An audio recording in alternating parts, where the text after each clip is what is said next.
darkest roads and up in the clouds. But I've always felt that something's missing. That was until I found you right there in the crowd. You came into my life and started a fire. You made me feel like I could touch the sky. Oh, there's nothing missing now that you're my desire. Now all I have to do is to make you mine. 'Cause I know, and you know what we could be. Like a song, like a perfect melody. Baby, don't say you don't believe in me. 'Cause you know, and I know, we're onto something good. You know, and I know, we got something good.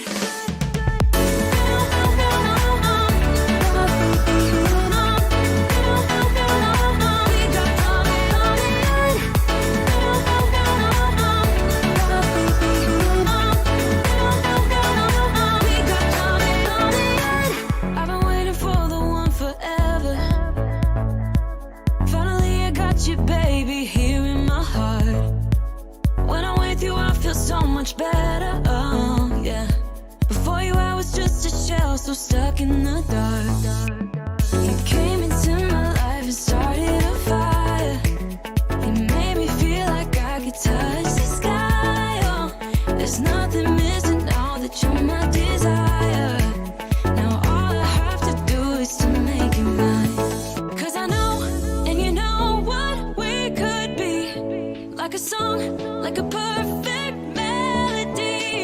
Baby, don't say you don't believe in me. 'Cause you know, and I know, we're onto something good. You know, and I know, we got something good.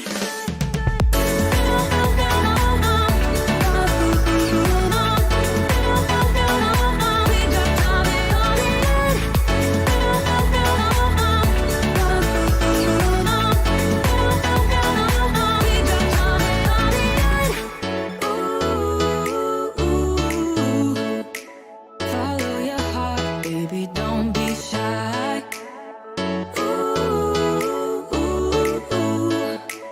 Just follow yours and I'll follow mine.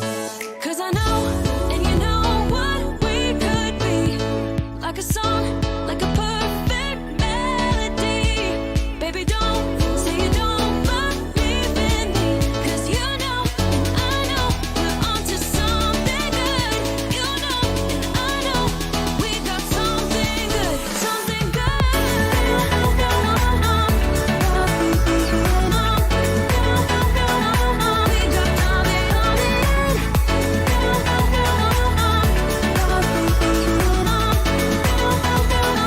Something good.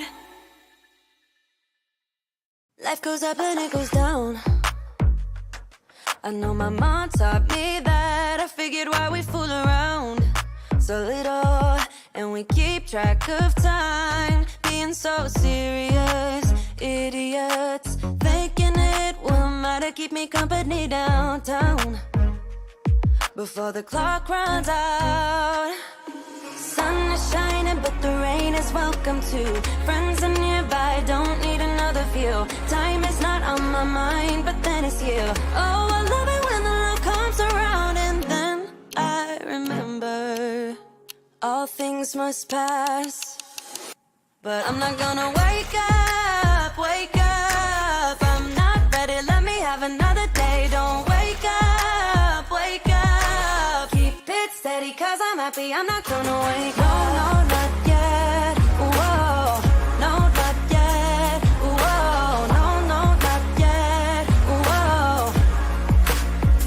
I'm afraid I'll end up nowhere. They keep saying I'll be fine, but how you know that I'll be there when it feels like I'm lying every time someone asks how it goes, and I save the details that actually mean something. Sun is shining, but the rain is welcome too. Friends are nearby, don't need another view. Time is not on my mind, but then it's you. Oh, I love it when the love comes around, and then I remember all things must pass. Okay. Hello, everybody. Welcome to today's episode of Beyond the Doll. Let me, hold on. I didn't change sides. Hold on, guys. Hello, everybody. Welcome. This is episode 15 of Beyond the Doll. I am your host, Shizusan. And, let me see. There we go. Sorry about that. I was in the wrong screen the whole time. Let's do this over again. Hello, everybody. Welcome to today's episode of Beyond the Doll. I am your host today, Shizusan, and I have my lovely girl. I forgot to get her out beforehand. My little Makoto. So today is going to be a very special episode. This is episode 15. It is going to be the last episode of 2022. And we have some very special guests on with us tonight. Not one, not two, but we actually have three guests on to talk about a very fun and interesting topic. Let me go ahead and bring them all in. 1 second here. Hello. I have successfully unmuted. Hello. Hello, everybody. So we have three very special guests along with me for today's episode, which is going to be Waifus and Husbandos. So I have asked my guests to participate with me today in a 3x3. So for those of you who are not familiar what a 3x3 is, essentially we're going to have 9 pictures on the screen, and we are going to talk about which is our favorite waifus and or husbandos throughout our lifetime. The top 3, let me move this over first. Let me move her over for a second. The top 3 will be our choices of favorite waifus and or husbandos from our childhood. The middle 3 will be our top choices from our middle time in our lives, which is I dubbed as our high school time / college era. And then the last 3 will be our time now. Any time after college to present day, any of our choices for husbandos or waifus. So I'm really excited to get started. How about you guys? I'm super excited. I forgot that how audio worked.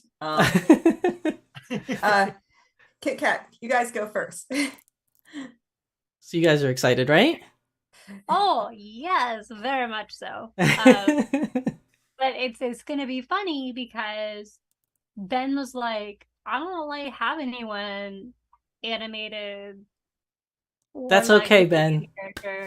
Don't worry about it because I'm sure you're gonna have something to say about some of these choices. I'm just here to be a judge and just kind of hang out. Hey, that's fine. We need all the voices we can get and opinions on what's about to happen. Yeah. How about you, Becca? For me, I was very excited about it because it was very nostalgic to go back, especially all the way back to childhood.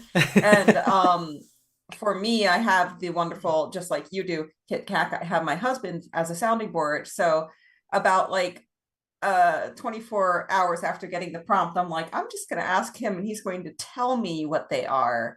And that's more or less how it worked. There was a little adjustments or talking here or there. And I was like, yeah, but what about this one? He's like, oh, yeah, you're right. Yeah, that makes sense. Because I think all of us have a little bit of the ADD fixation thing where you fixate on a certain character or project or thing, right, and then sometimes move on to the next one or don't. So it's interesting to see what you were fixated on at the time and if it stayed or not. Yeah, there's definitely, at least I feel there's some sort of progression as you look at my squares for my 3x3. So I think it'll be just a good insight for all of us too. Get to know your favorite content creators a little bit more than you thought you would. You're gonna get to know. I think people are gonna keep looking at Ben and be like, there's a lot that makes sense right now. Why you're married to the person you're married to. Oh no, really? Mm-hmm. Yeah. So for people that are watching on the stream that are not familiar though with my guests, I've had both of them on previous episodes of Beyond the Doll, except for one who's a newcomer to the show today. But for people that are not familiar, I would like everybody just to give like a brief, intro of who you are. So if Kat, you want to get started. Hey everyone, Magical Girl Kit Kat, aka Cat Kit Kat, and this is Benny. If you guys have checked out the channel, you've seen him before because he's in the doll hobby with me, for Smart Doll, and I have more dolls than she does. yeah, it's That's pretty funny. Because I would have thought it would be the other way around, but I guess not. Everybody would think it is, but it's not. Yeah. All right. Well, I can't wait to get your input on today's episode, Ben. This is actually the first time that we are meeting face to face, digitally at least. Yeah. So it'll be fun. And then Becca, if you can just let people know who you are. Hi, I'm Becca, also known as Tempest Strife, also sometimes known as Cubele, depending on what I signed into which various thing on. I am perhaps most proud of my doll endeavors in a podcast called Ningyo Bingo, NINGYO BINGO, which COVID ate my podcast. Also just changing disparate lifestyles. It ate my podcast because I have a co-host, and obviously, as we've learned, and as Shizusan has learned here, having two voices is really engaging, especially on podcast or long format style discussions. Mm-hmm. So I haven't dived back into it. I want to, but I haven't gotten there. But I'm starting to. I want to re-engage with the website, which has a nice current event, like of all the fourth choice heads for Volks, Neo Angel Den. Oh, and yeah. And like Shizusan, I also work on panels for Northeast doll circuits, to the point where Shizusan tried to apply one time, and he's like, "What do you mean you already have one?" Oh yeah. That was for Anime Next. They rejected my panel for yours. No, it wasn't anime. I think it was like the small college con. It was like Kogara. Oh, was it Kogara Con? Oh yeah, I think it was. might have been Kogara Con. It might have been that one, and then we like alternated years. But y'all are the competition. Well, we're fixing that. We're fixing. No, we're organizing now. We are good friends, because before, when I would do panels and stuff like that, like I felt like I was the only one trying to spread this dolly hobby and the love for dolls. And then one year they were like, "Oh no, we can't accept yours because somebody already submitted. We didn't want too many of the same topic." And I was like, "Wait, there's somebody else?" And I was just like, "Oh, that's like," instead of getting mad, I was more like, "That's awesome! It's a new person I could talk about dolls with," because it was always just me for like the longest time. It's just me running around these conventions by myself with one doll. And like now I have my new partner in crime in Becca, and we travel different circuits now around the East Coast. Yeah, because I can't get to every con. He can't get to every con. So between them, we hit most of the Northeast conventions, or at least I used to pre-COVID, and I'm starting to get back into we're trying to get back into it now that they're opening up conventions again. Yeah. But yeah, that's our little story for that. But before we move on, I see there's a couple people here on the live stream. I just want to acknowledge, because sometimes I'm really bad at that. Yoshi Plays, welcome to the stream. Thank you for coming. We have Smart Doll Sewing with Joe. Thank you for coming to the stream. Hopefully you will enjoy today's episode. And Holly Dollnut, also, thank you for coming and welcome to the show. Holly says, "You are amazing and beautiful people, Kat and Ben. Love your channel and content. The message you spread is inspirational." Look at that. Oh, Holly. You have such adoring fans. They're nice. They're just the nicest people. Like, this community, just like, I cry a lot when I read comments. Like, I get teary. I bet I'm a big softie. A lot of people in this community are so nice. And I say it all the time. It's one of the best communities I've ever been a part of. Everybody's usually super nice and inspirational. So much talent. Perhaps it's bad to pick favorites, but one of the people that commented on my one more informative episodes of the podcast, like, said that they were a librarian, and I was just like, I'm holding this one. It's just gonna. Like, librarians are the coolest. Oh, The you hear that? All coolest. you librarians out there? So basically, a librarian said I was an awesome primary source, and I'm here for this. You're like, all my life goals have been achieved in this very month. That's so cool. That is a very big compliment. Yeah, So yeah. I don't necessarily have like an order on how we're gonna do this. So I would actually like to have chat decide who's going first with their 3x3s. So let's see. I'm gonna start a poll. Or should we all start childhood, kind of, and then go into the high school? Yeah, I kind of like that. Like, we should. Yeah. Unfortunately, I didn't set it up that way. Understood. I kind of just put everybody's like 3x3s on their own separate Physical limitations are acceptable. So I'm gonna put it on here, and then people can vote. Let's see. I can't I type bring for up some my reason. own notes so I remember what the heck I chose. Me too. I have notes on my phone. I was like, wait, it's been a minute. Yes, this one that says Waifus Husbando on my. It's just gonna live forever on my iCloud. Okay. Isn't it fun to go back through your notes? The I poll. love taking notes at conventions, and I just The poll is up. search through.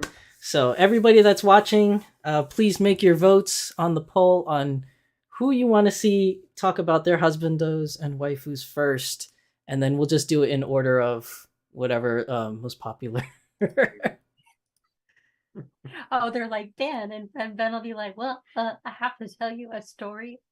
I have to tell you a little bit of a background story before I start making my decisions, huh? But yeah, You're it should gonna like just randomly pop and say something. You're gonna be like, well, I guess maybe this person could be a possibility. I could probably throw out a couple randos that would be like, potential, but Oh yeah, definitely. never thought of them that way. Whatever.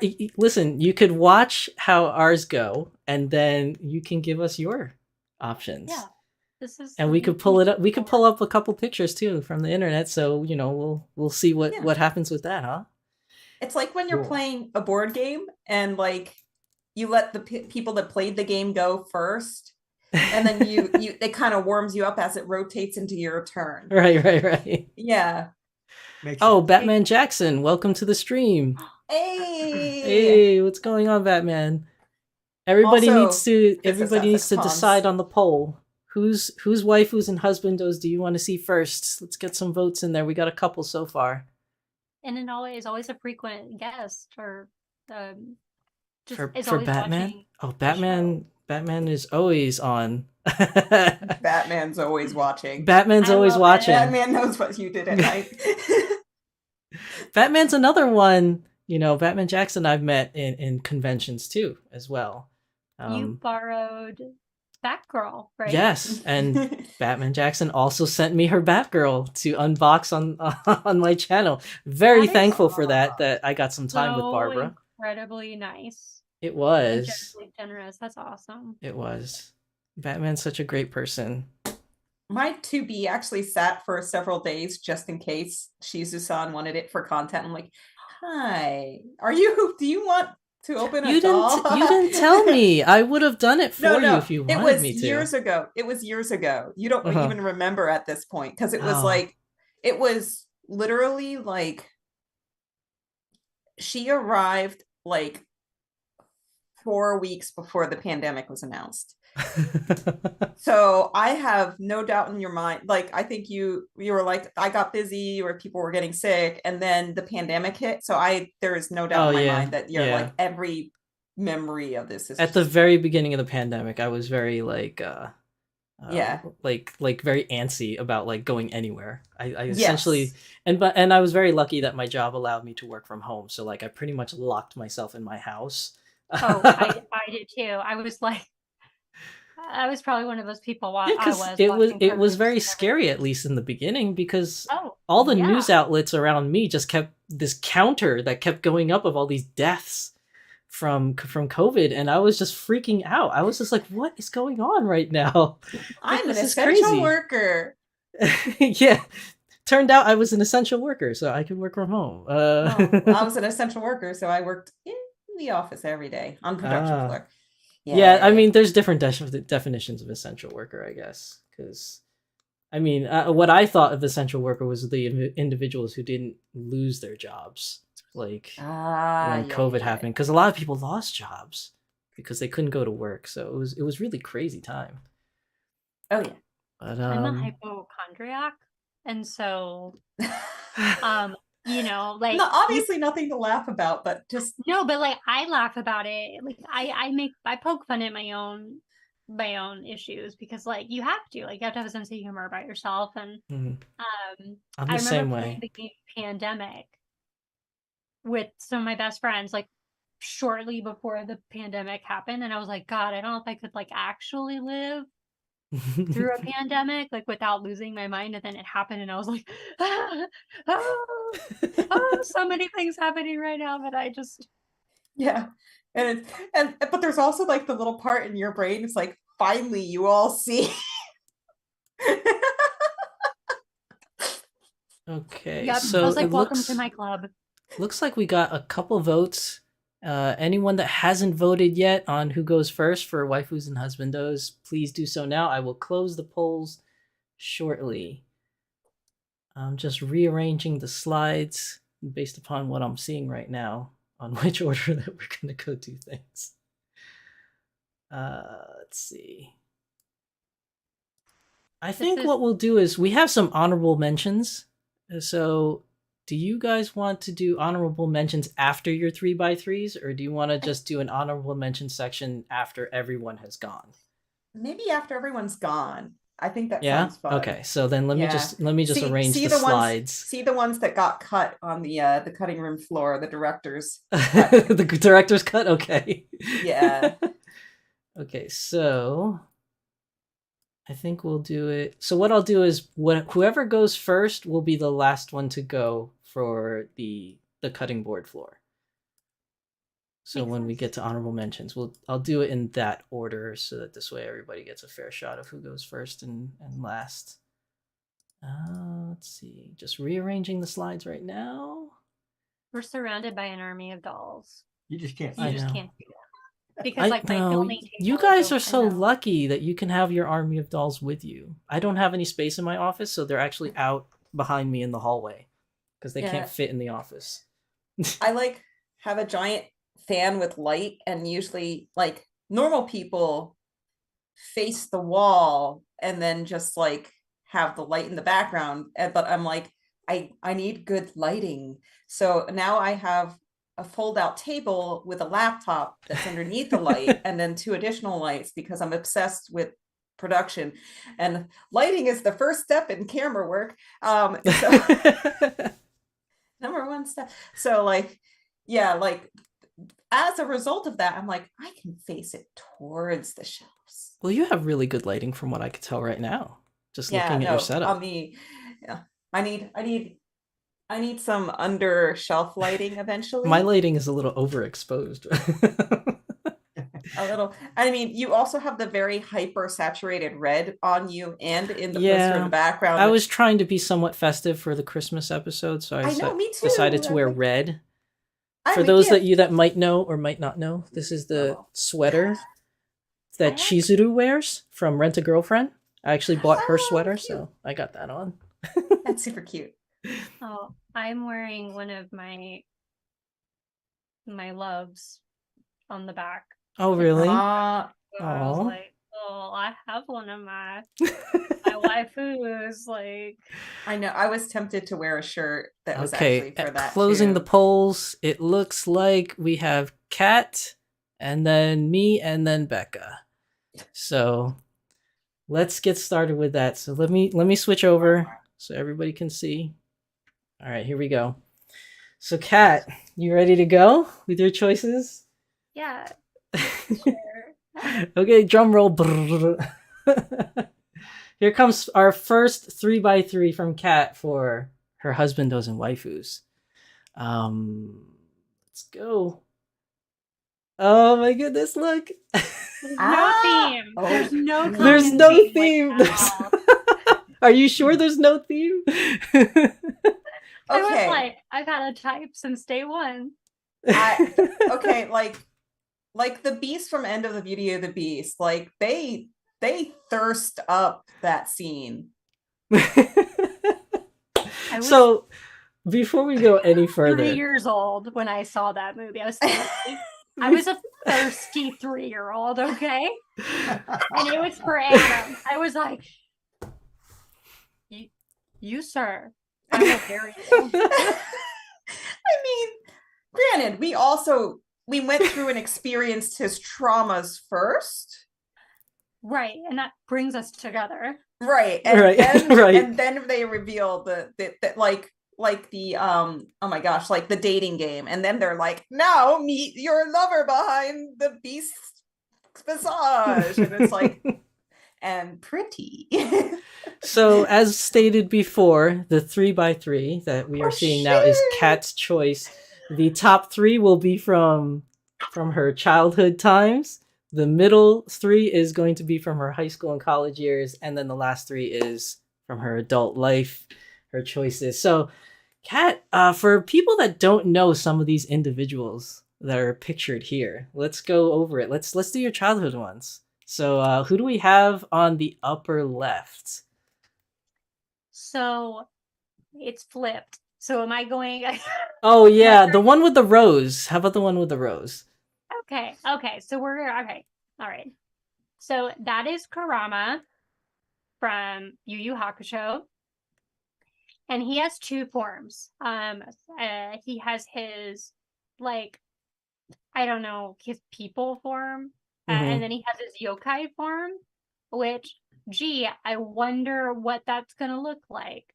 Silver hair, long silver hair, and fox ears, because he's a yokai demon. But I also loved him in his red hair form. So like that was like being like 13 years old, I think, about that time.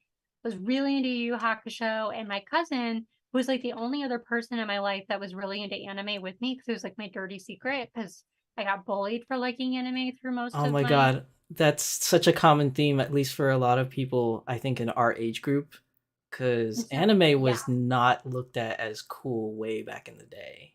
I couldn't talk about it with anybody. Yeah. If I did, it was subjecting myself to being picked on. Yeah. So. I don't know about you, Becca, but it was the same for me too. Like when I was in school, if I told anybody I liked anime, I got picked on. So like I kind of kept it to myself.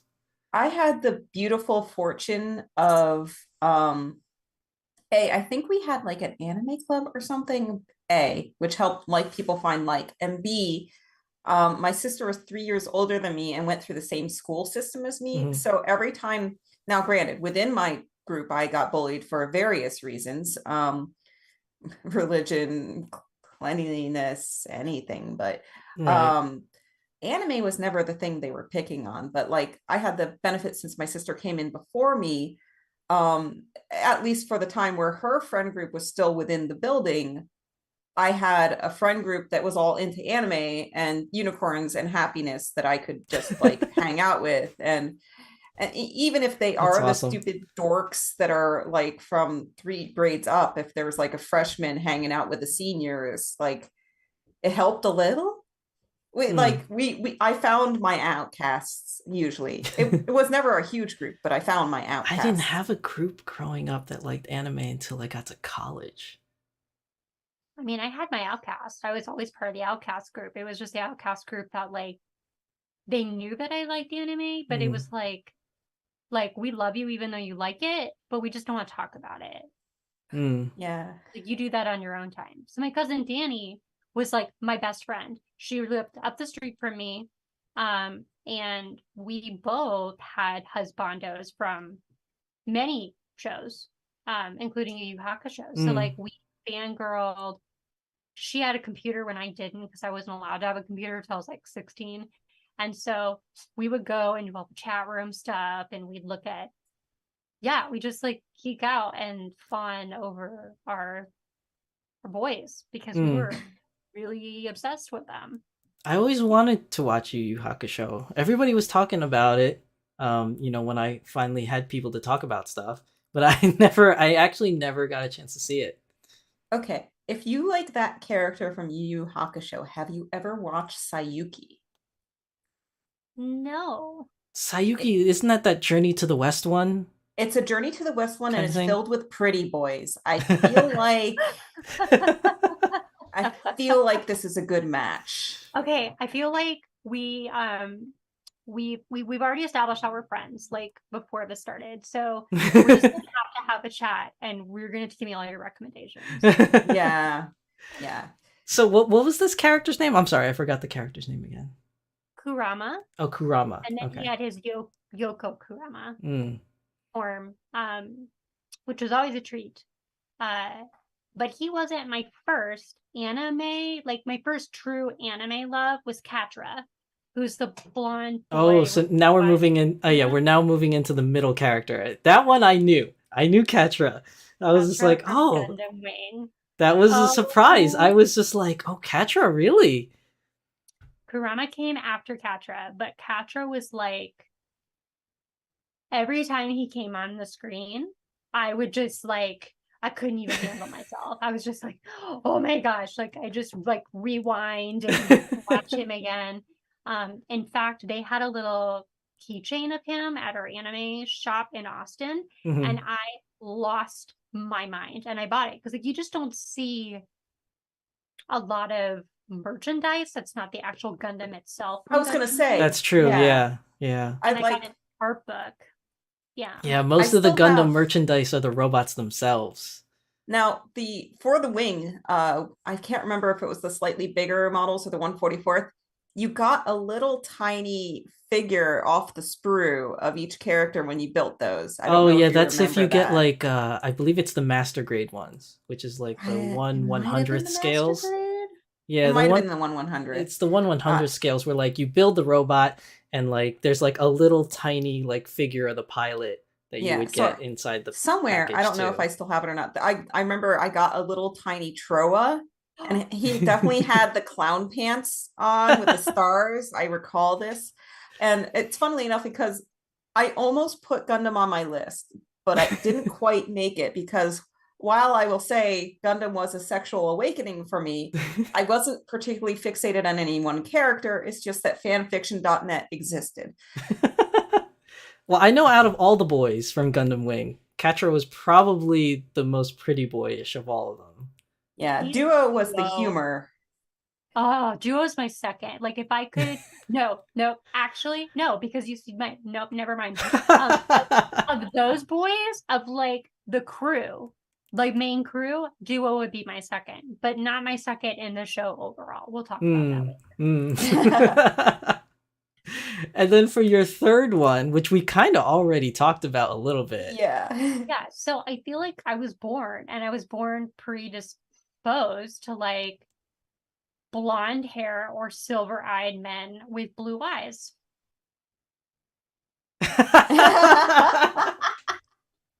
Like I literally, that was the very first movie I ever went and saw with my mom. She took me when I was 3, and I was petrified when The Beast first came out. She said I wouldn't come out from behind the seats. And it was like some of the very first memories of my childhood that I had were seeing that movie, and were like eventually I got confident enough to come over the seats. And then I really loved The Beast.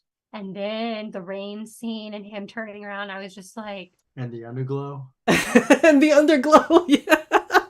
yeah, that- I think my yeah. mom knew that she was in for trouble because she was like, this girl gonna be crazy. Like, both don't have problems. She was, yes. Mm-hmm.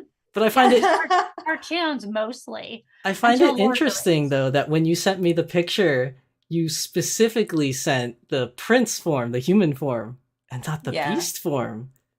Now, Ah. Speaking That's of like which- another discussion, and that's probably unusual. So yeah, we're not gonna go that around.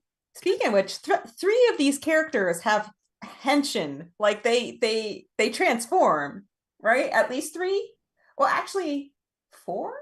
I think technically 4. I think One, 3. I see 3. no. Where are you seeing Kurama the fourth? transforms. Abel transforms. Yeah. Adam transforms. Dun, dun.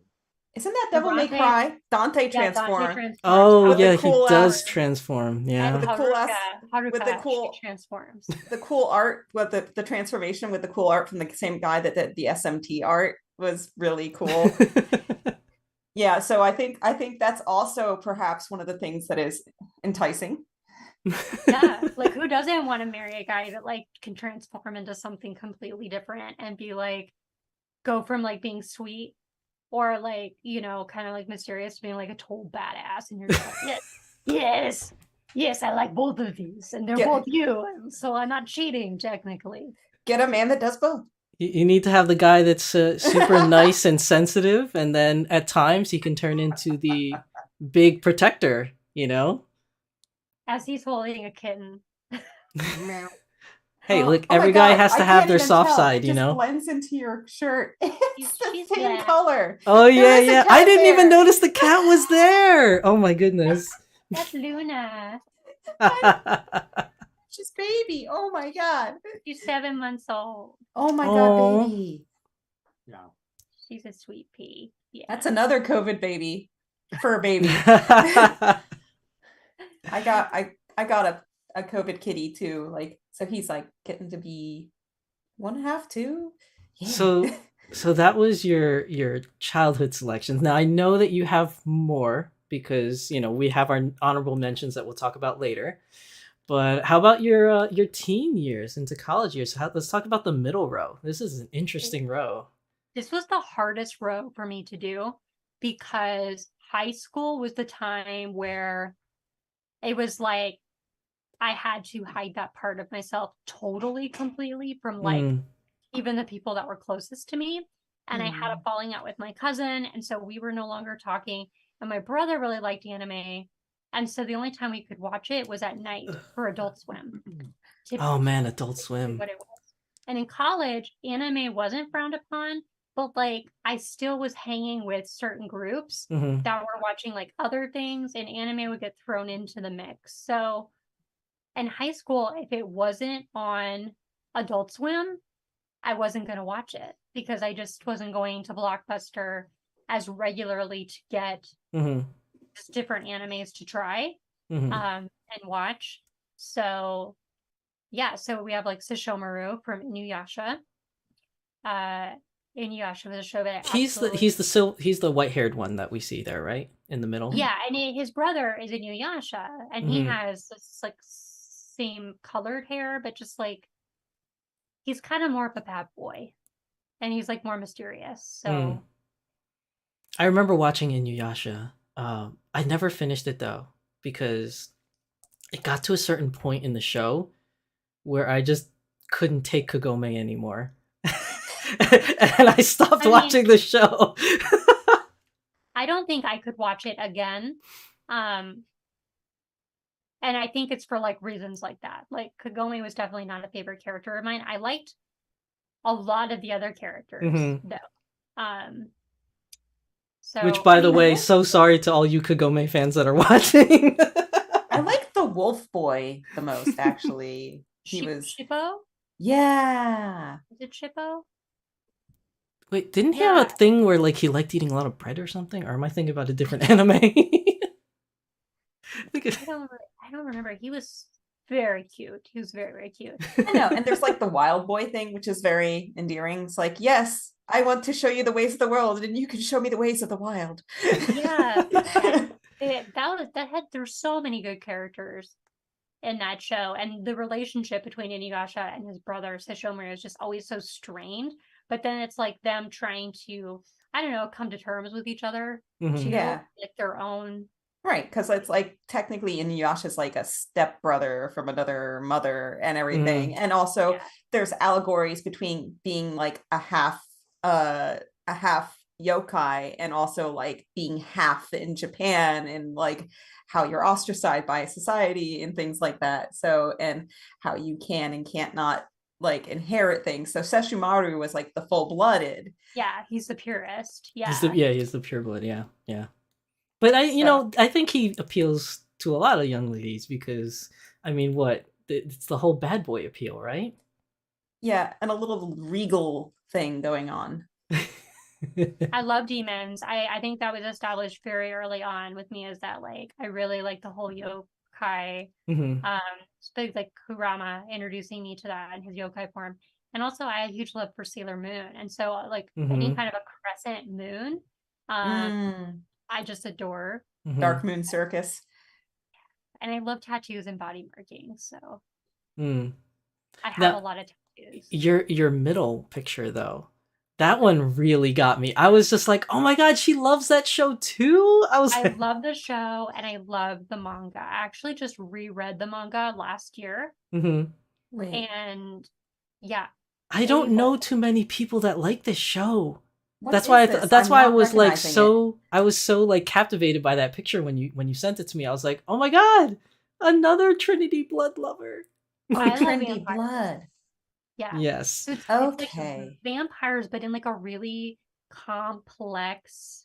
You've got like It's a the crazy human. story. It's like a post-apocalyptic world, and you've got like humans versus vampires, but it's a very specific kind of vampire. Like they have their own name that isn't Yeah. entirely. Methuselah.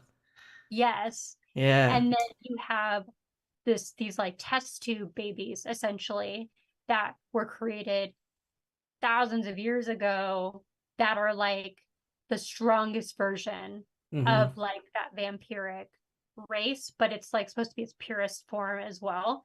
And they were created basically to fight in this war with humans versus vampires. And Abel's like a really complex character because Mhm. he ends up fighting against the humans for many years and kills millions of them. And then his sister, who's one of the test tube like siblings that he has, is killed by his brother, and he just questions everything about what he's doing and why he's doing what he's doing. Was it the And sister or the mother figure? I thought it was like she's described as kind of being both, as either like a mm, but is it like a to me I got it as more of a sister figure, but mhm. like she has been described as being like the mom, Lilith. Mhm. Right, Um, right. and so he actually is disguised as a priest. Like he goes into hiding for thousands, like I don't know, hundreds of years or something Yeah. like that. He's Yeah. warning. And he ends up becoming a priest, or that's what his disguise is. And his repent is to not transform into that form, essentially, like because that's when he was committing most of the massacres and the killing.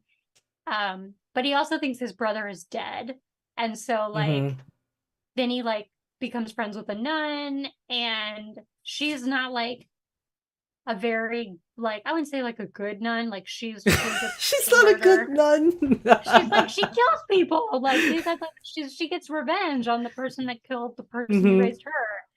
Anyway, it's like kind of a romance, but it never you don't really get that like full It's a because fantastic show. If nobody has seen Trinity Blood that's watching this, I highly recommend Trinity Blood. It's a great show, but it didn't get a lot of like promotion or publicity. So a lot of people because it don't was know really about it. different from the manga. Some people really didn't like that. Mm. I Mm. see. I didn't read the manga. I only watched the anime and I fell in love with the anime. Such a I good love show. both. Abel's just really funny. He's like kind of a silly He is, yeah. goofball character, and then he has these super serious moments, and you're just like, "Oh, you're so hot!" And I even think he's hot in his creepy vampire form. Like I even I have to say, in his vampire form, he's hot.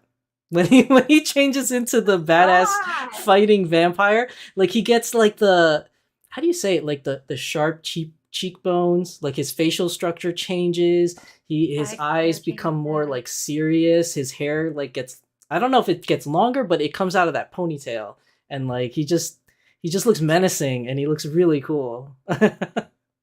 Yeah. I wanted to call out two things from chat. Number one, Batman Jackson said, "All these pretty boys plus Dante." Dante could be a Now, pretty boy. Dante before all this HD stuff had a little bit more pretty boy because back then they couldn't render stubble.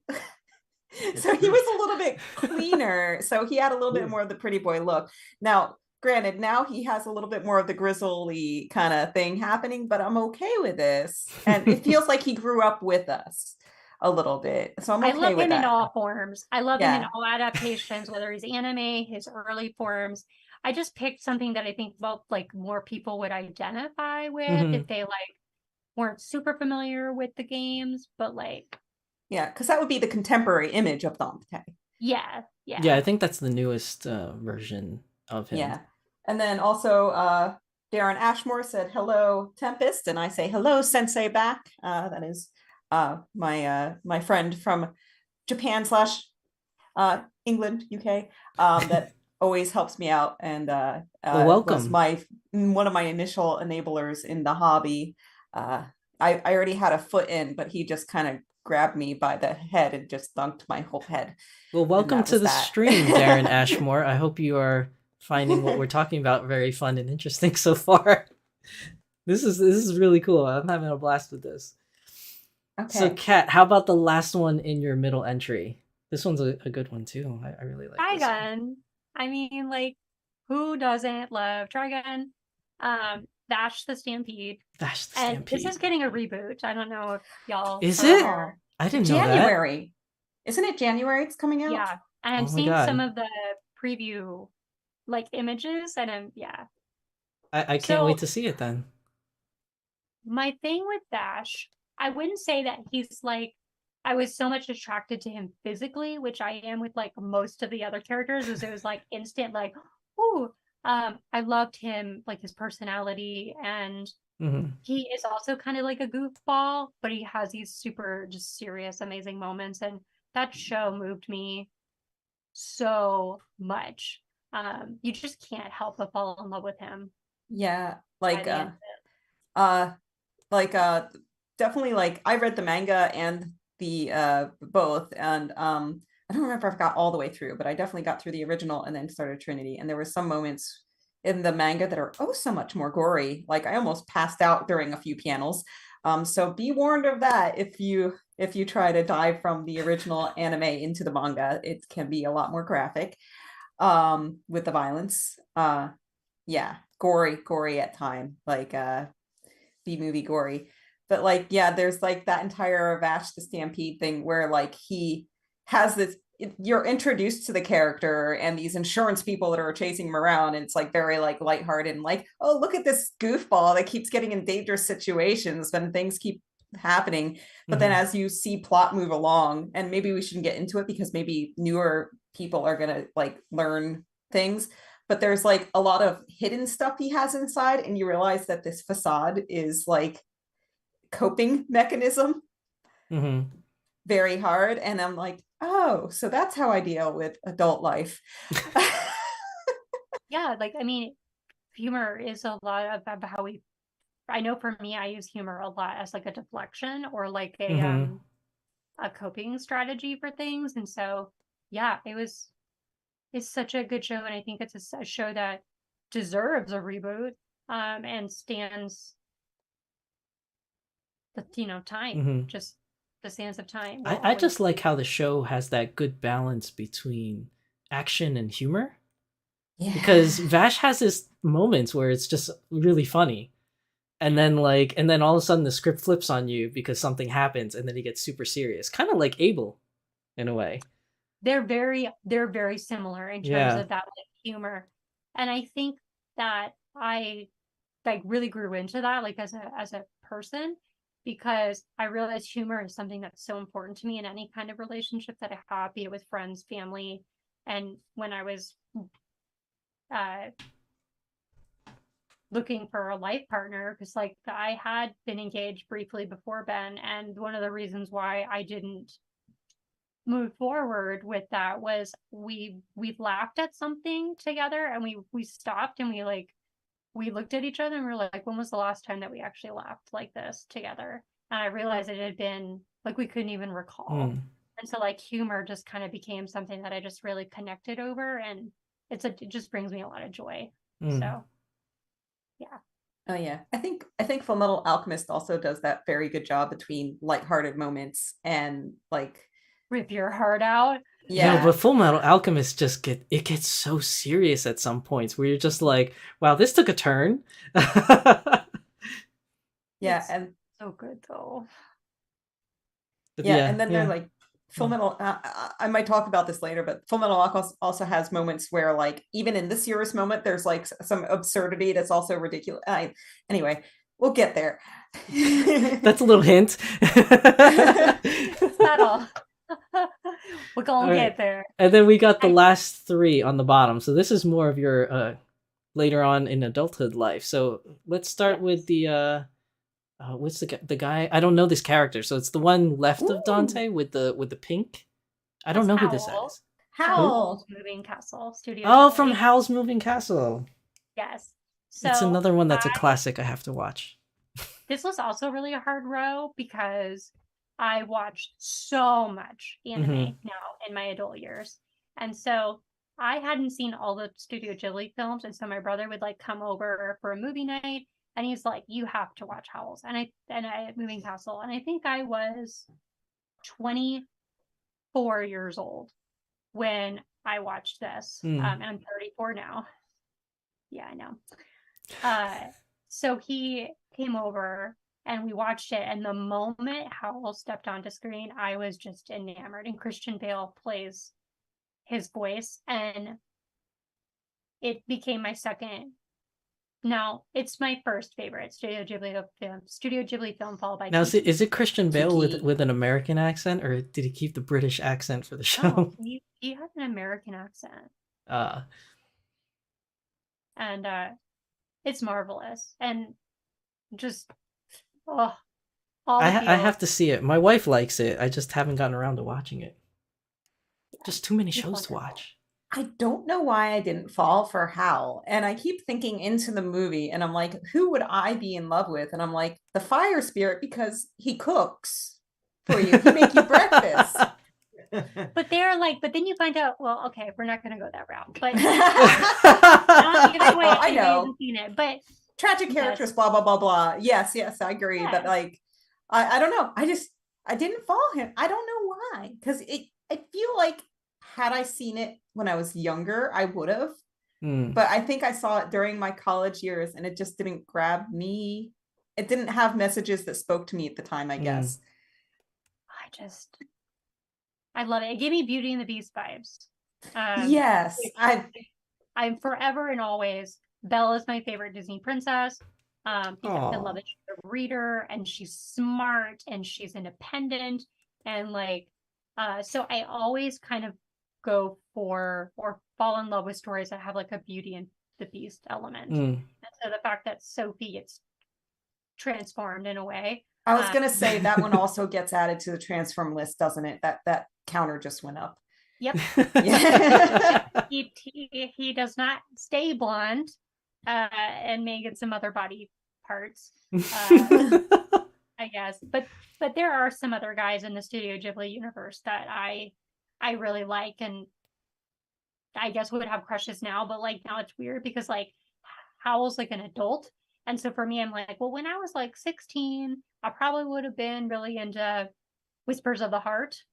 I didn't see Whisper of the Heart until I was an adult. And I could have seen myself having a crush on the main love interest for that. So see, I'm weird and I'm like searching my heart through Ghibli films. I'm like, which character would have grabbed me and like made me like it? And I'm like, oh yeah, the militia / town leader from Princess Mononoke, because she's got that step on you energy. yeah. She's got the step on you energy. In charge. No, she's good. She can take me. If we're gonna go the beast route, also the Baron from Whisper of the Heart and then the Cat Returns. Yeah. He's so dapper. He's such a dapper cat. Like, how can you not be like swoon from his dapperness? It's like there's like a doll over here, which is I guess off screen, but anyway, he's basically inspired by like the Cat in the Puss in Boots kind of character. So like, yeah, Antonio Banderas's voice. I love him. In Boots. Okay, who do we have next on that list? Then He's getting a new movie, actually. So Dante is the responsibility, like the reason why I'm into Dante is because of this one. Uh-oh, Ben. Why is that? Now, was Ben playing the game and then you were like, who's that on screen? I don't know, maybe. This is one of my favorite games, like of all time. Like the whole series is one of my favorites. So It's a great series. It definitely is. I loved playing that game. Yeah, Yeah.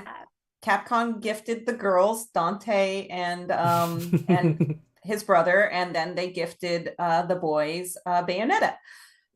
I didn't really like Bayonetta though. Maybe I guess that's just me. I'm not a Bayonetta fan. I'd rather go for Dante. Interesting. I love Dante. So I really loved watching him play the games. And then there was the anime show. And we watched that together. And then he bought are they 1/6. 1/6 scale figures? I think I know the ones. Are those the posable ones? Like the figure art ones? Yeah, those are nice. Those are really They're nice. amazing. So he actually, the doll that you customized, would be called the dude, the goal was for him to look like Dante. Like Dante. And I actually have a costume that I need to sew. That Kit and Cat Shop, Anna drafted me a pattern for one of Dante's most popular outfits, so I can. So is that going to be a new reveal video that we have to look forward to in the future? Yeah, he's getting a revamp on the face. Yeah. So nice. That'll be a 2023 project for sure. That we're nice. And then our last contestant that made the cut. I'm not familiar with this character either, actually. This is Haruka from Sailor Moon. This is Sailor Uranus. Oh! It's Sailor Uranus. It because it's I couldn't recognize her. Hold on, let me. I didn't recognize it because it was crystal. Yeah, I didn't. Yeah, lift up the hood. There we go. I didn't recognize her either. Okay, all right. I chose a photo specifically because in the manga, Haruka is supposed to be like of both genders, both man and woman. At least like both genders for what's described in the Sailor Starlights, which come into like the final arc of Sailor Moon, also do the same. They're men or depicted as men during the day, and then they transform into women when they transform into the Sailor Starlights. But I loved this theme of androgyny going into that. And that's also when I discovered, and I don't think I really like dove into it until my adult years, and like, you know, when we're really starting to have more conversations when it comes to sexuality, and like, you know, you can be attracted to someone and not like, I don't know, like just being more fluid with things. And so I recently was just like, you know what? I'm attracted to whoever I'm attracted to. And I have a tendency to be attracted to both genders, or however many. I mean, I can't even say, because we're not a bi gender anymore. Like there's it's a spectrum. Yeah. There's a lot of different aspects to it. It can get a little bit complicated. Yeah, it is complex. I just realized that I really didn't have any barriers to that. And so I think for Haruka, I was like, okay, cool. And then also I see people all the time on the street, and I don't know what or who they identify as specifically, but I'm just like, I will go up to somebody and be like, you're beautiful. Or I will turn to a friend and be like, I like am attracted. Like all of this right here, yes, I love you. Like would date you 100%. I feel like that works for you though. Like if I were to walk up to a random woman and be like, hey girl, you beautiful, I think they might take it the wrong way. There may be a slap incoming my way. I don't know. And I'm sad. I'm sad for that. You know, because sometimes it's just nice to like, that. And I can't even imagine how hard that must be for genuinely like kind people that are just wanting to like love on someone and just like share that. But like from a lot of my female friends, you know, I'll be like, oh, you're rocking it today. Like you look, you know, Yeah, But there like I has to be a can't familiarity first. Yeah, I can't do that to like some random girl because then that's not gonna blow over well for me. This has actually enlightened me a little, because my husband was saying, like, I often give, especially people at clerks, clowners and checkouts things, I Mhm. often give them compliments when they have something cool or cute, or like they're looking nice, because I know they do the same thing with just ungrateful, terrible human beings every day for way too Yeah. long, for way not enough money. And my husband was like, you can't do that, especially when there's people behind you and everything. And I'm realizing perhaps part of this anxiety with this is that, like, he can't do that because probably all that background awareness is like playing through his mind. Yeah. Totally. And then Mhm. we got, oh wait, is it this way? This way, mirrored. Sailor Moon doll has Oh hit yeah. the camera. I brought her out because we're talking Sailor Moon. Yeah, I So cosplayed Makoto had to come out. Sailor Saturn. Sailor Saturn was my first cosplay, which I Oh did with my really? sister and her group of friends. So I did Saturn and she did Pluto, and they were doing Inner Senshi. Mm. Once again, the benefits of having a sister a few years older than you, and then, like, thank God that I had at least a group of people that accepted me, so because we could do bullshit like that. And my dad, I remember my dad folding and pleating the skirts and everything and sewing them together. And then I did eventually make an updated costume for my sister for Mercury, with a bodysuit and all that. Mm. Fun fact, if you ever are making a cosplay and it involves a leotard, add snaps, guys. You'll thank yourself. So you don't have to take off the entire costume to pee. Oh Yeah. goodness. It's important. My first cosplay was when I was an adult, and it was Sailor Moon. It was the Outer Scouts because they're my favorite. And so I was Neptune, and then my good friend Kayla was Uranus. And I have a crush on her in real life. Like, I tell her all the time that I was like, I would marry you if I was single. And usually say this to men and women and just whoever all the time. Is I was like, yeah, you're married. I would marry you. Could I just be a polygamist now and just marry everyone? And so, yeah, it was really fun because I got to do it with my best friends, and we did like skater girl versions of that. Oh, that sounds Yes. cool. So no problem with the pee thing, with not needing snaps, but we did like a skater girl version, and it was so much fun. So I think that's really special that was your first cosplay experience, and Saturn holds a special place in my heart for sure. Yeah, I have a tiny little Saturn shrine with like a plushie and like a figure and little figure and stuff. And I'll send you a picture later at some point. I may have a Sailor Neptune and Uranus shrine. So, it's fine. See, I Just went like a I little went through a tiny collection. transformation. Like my first encounter with Sailor Moon. Obviously, when you start watching it, you get introduced to the inner senshi. So like for me, my first love was actually Mercury. Also Mercury. I fell for Mercury when I was younger, but then in my high school like college years, it changed for me to like Saturn because she had that evil side to her. And like in my high school / college years, I was a little, I guess you could say a little emo, maybe, I don't know, but like that dark side of her like kind of spoke to me for a while. But it wasn't until like I got older that I was just like, no, it's got to be Jupiter all the way, because I mean, the way to a man's stomach, she just loves to cook. I love to eat. Like, let's do this. Like, I'm down. And she loved to punch. Yeah, and she, Also, a little she step can on the protect me energy. from all the bullies too. So I like that. That's why Jupiter was my first favorite, because like before I got introduced to the Outer Scouts, I was obsessed with Jupiter, because I was the tall, lanky one at school, and I liked that she had the like fight you energy, because like I wanted to be her. So she much. had the strong side, but she also has a really soft side to her also. Yes, which was great. Yes. I really like her. I think that was one of the beautiful things about Sailor Moon, where like they were showing that you can be a woman and you can be dynamic in your femininity, all the way from being a man that transforms into a woman for the Sailor Stars to like Sailor Moon, who obviously was incompetent most of the time, but then could get herself together and kick butt, to like all these different parts. You could be smart but also be cool and feminine. So like I think I identified the most with Mercury, but I don't know if any of you had siblings. So like my sister liked Mercury, so I couldn't like Mercury, so I had to choose a different Sailor Scout to be my favorite. So I had Mars at the time, but like looking back, I'm like, obviously Mercury, she's the one all the way into computers and stuff. That makes sense.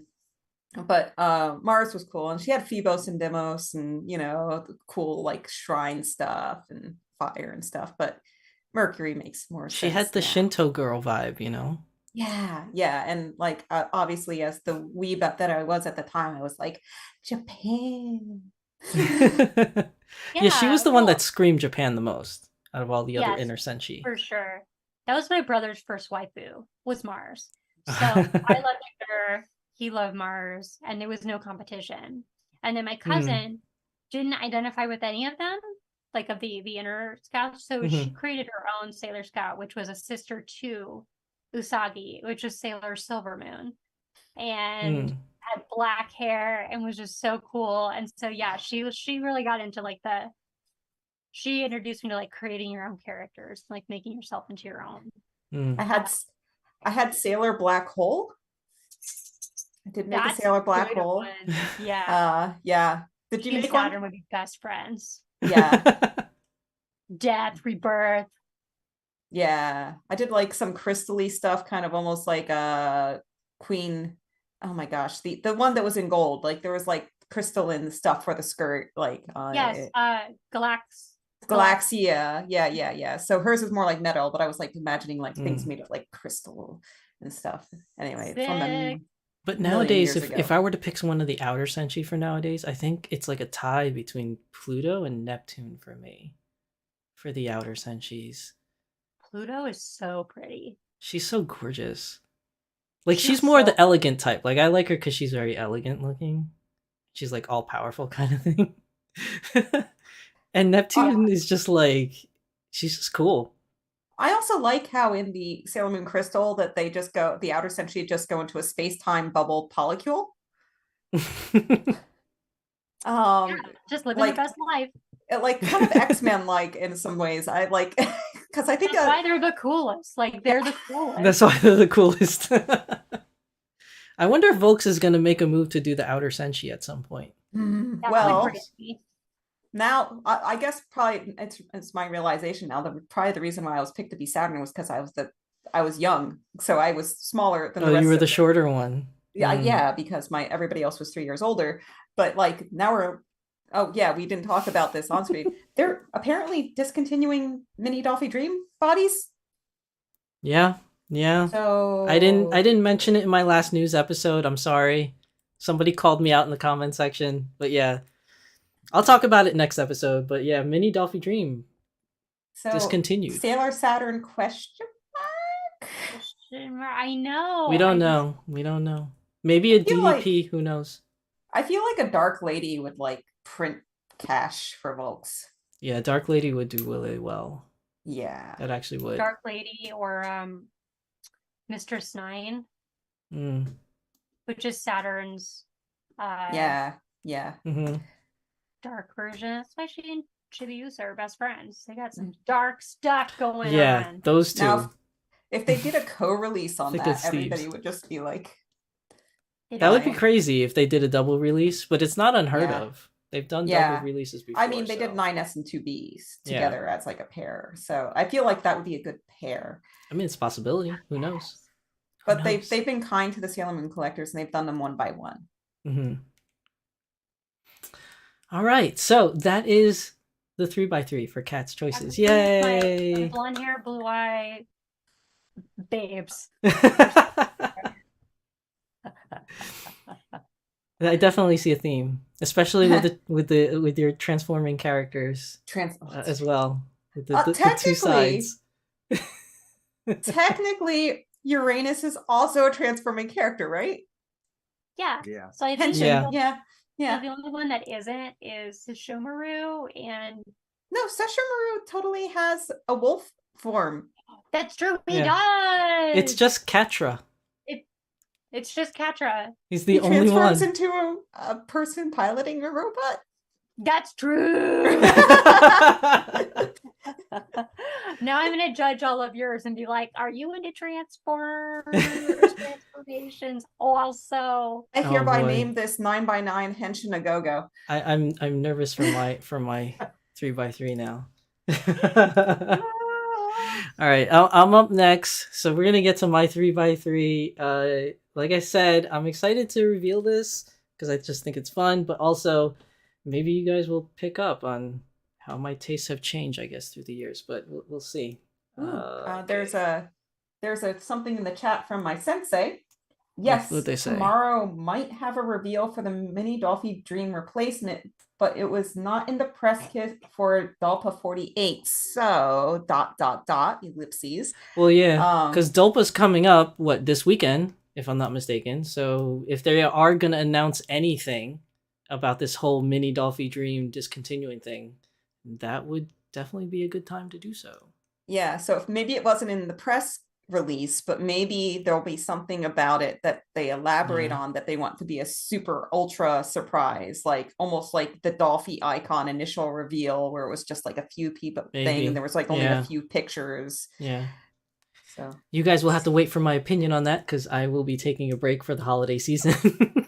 I will be back in January though with the regular Beyond the Doll and Doll Symposium, but yeah, we're probably gonna get information this weekend regarding that. We'll see. Who knows? Anyway, I'm sorry I interrupted your slideshow. That's I okay. thought that was important to talk about. That's okay. I always tend to forget about chat when I'm having fun talking with you two, so it's a good thing you brought it up. So here's my 3x3. Tell me what you guys think. leaning in. Heck yeah. Oh my gosh. Oh, This is my 3x3. RC. Dude, Black Arachnia, because I kind of was like, I missed out on the OG series. Black Arachnia was baller. Also Step on Me Energy, which was really good. So because I was totally head over heels into Beast Wars. So that's okay. This is funny because Belle to the Beast. we're like, do we become best friends? Like we Yes, because Beauty and the Beast is my favorite. I talk about it like every chance I get on my you channel. complete me. The Disney movies I watched over and over again were The Lion King, but that was on Laserdisc, so I was able to do it. The only tape Oh my wore god, out, Laserdisc. well, it's always better on a Laserdisc. The tape I wore out was Fantasia. Oh, Fantasia's so good. Oh my god, am I the which I only now one have that on- wasn't a fan of Fantasia? I didn't like It's it. okay. It's okay. It's not like paced in a way that the average small child would be totally radly into, but I just was like, I want to see the dinosaurs and the centaurs. Show me all the fun things. I look at these cute little me too. cherubs. They're making little heart out of their butt. It's great. I So watched it so much that I destroyed it. So. Yeah, same. Okay. so time-wise, wow, that's like redundant. Like talking about timeline, right? Because the top three are from my childhood. I don't actually remember what came first.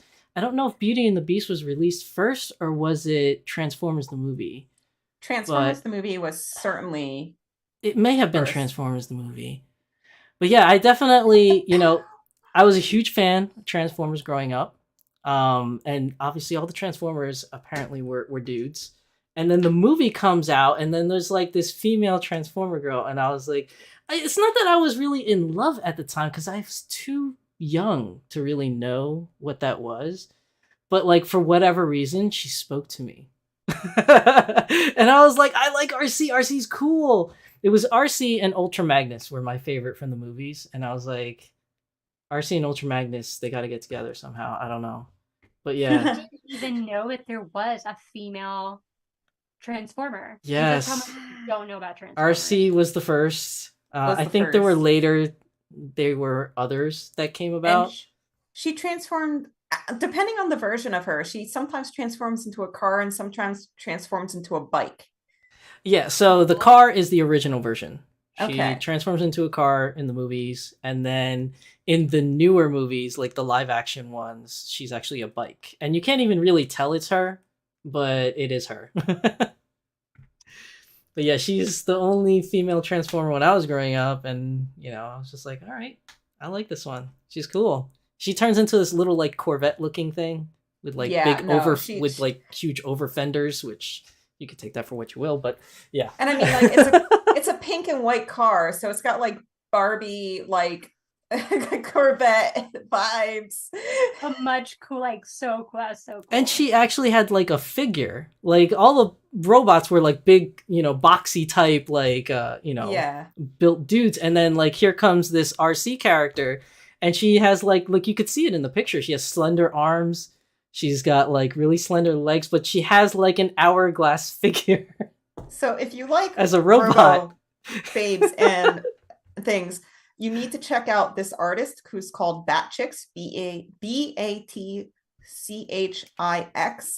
And I'm writing it down. yeah, she did this art doll that I didn't get at the time, and I wish I could have. I didn't have the funds. It was Batchix Machina. But now they have Mini Machina, and she's quite adorable. And I think you would probably like, that might be your first resin doll. I think if you see her and they are doing a release, you would probably love it. But she also, at the time, it wasn't, you don't see as many pictures because it wasn't allowed on Den of Angels at the time because there was no hair. She also did resin boys, a smaller batch, and they were basically Transformer boys of some sort, and they were great. And if you look on her deviant art, you can see all these resin cool robot. Heckin' cute. Yes. Shut up. I would die for an original Machina. I just like, she even like released some of her personal collection, and it was just also once again a bad time. I think it was like beginning of COVID, and I had just gotten, oh my god, I'm watching your blind be blown. I had just gotten 9S and 2B, and I certainly did not have, I couldn't re-expand the collection after that. Oh my gosh. Yes. So yeah, I know.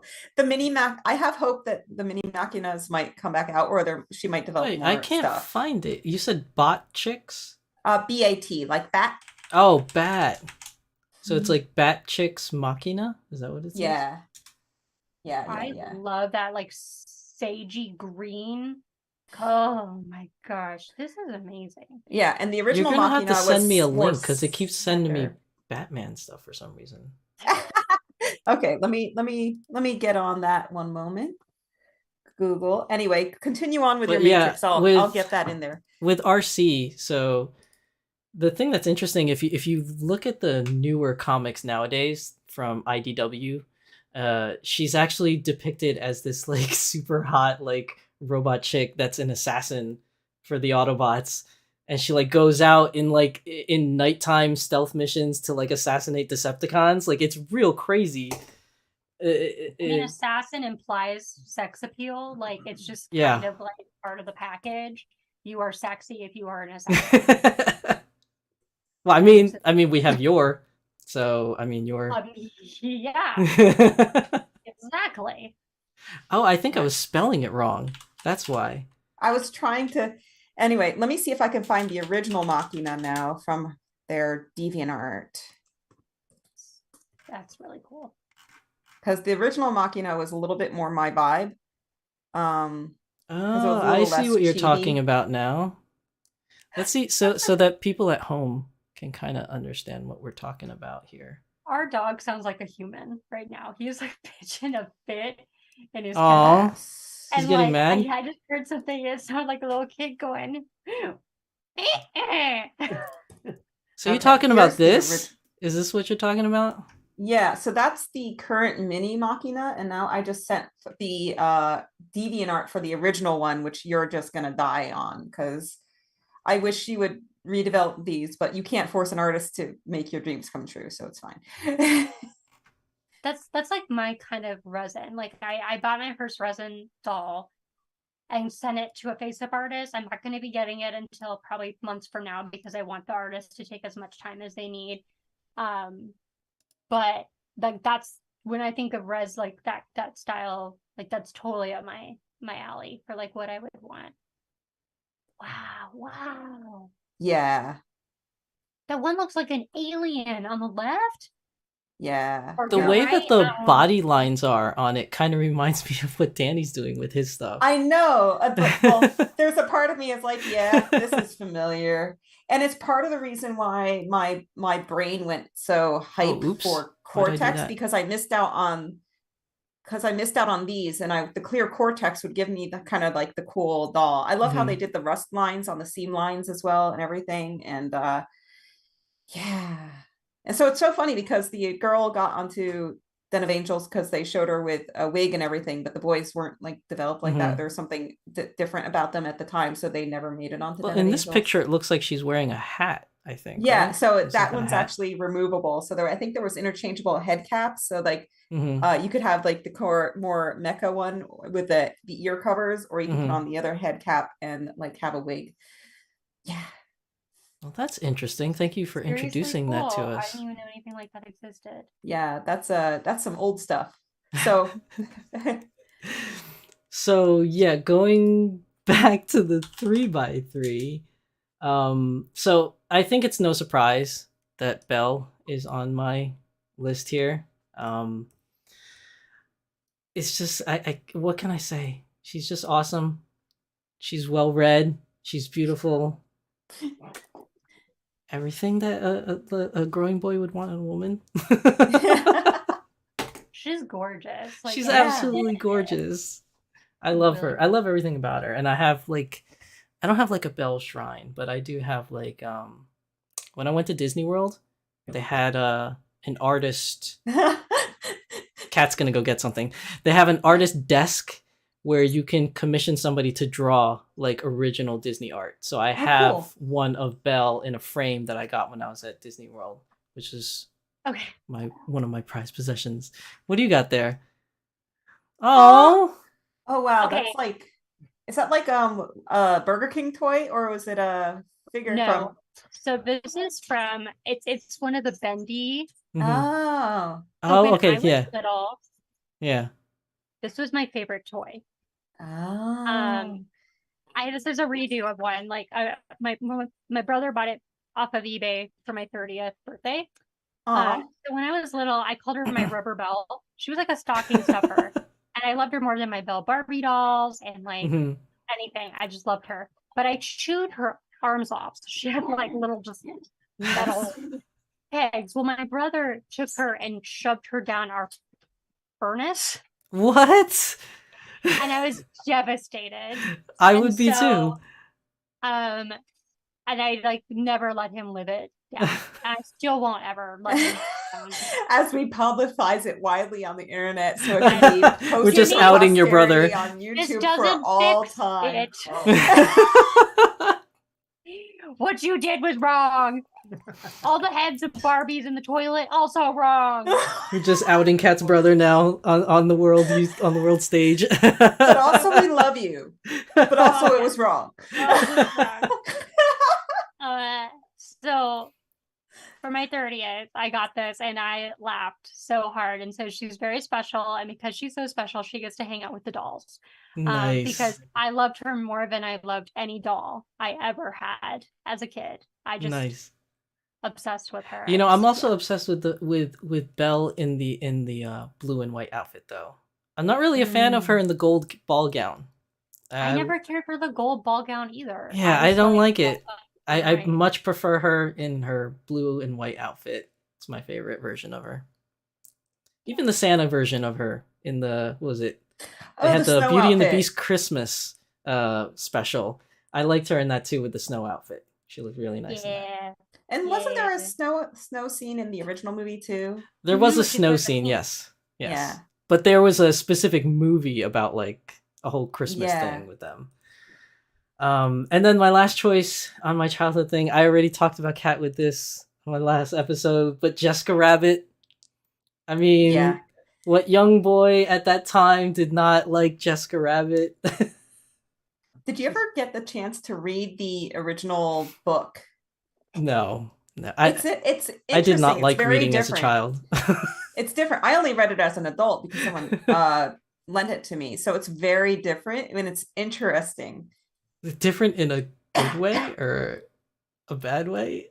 Well, it reads like a murder mystery, Oh, and really? it does not have the same conclusion as the movie. Hmm.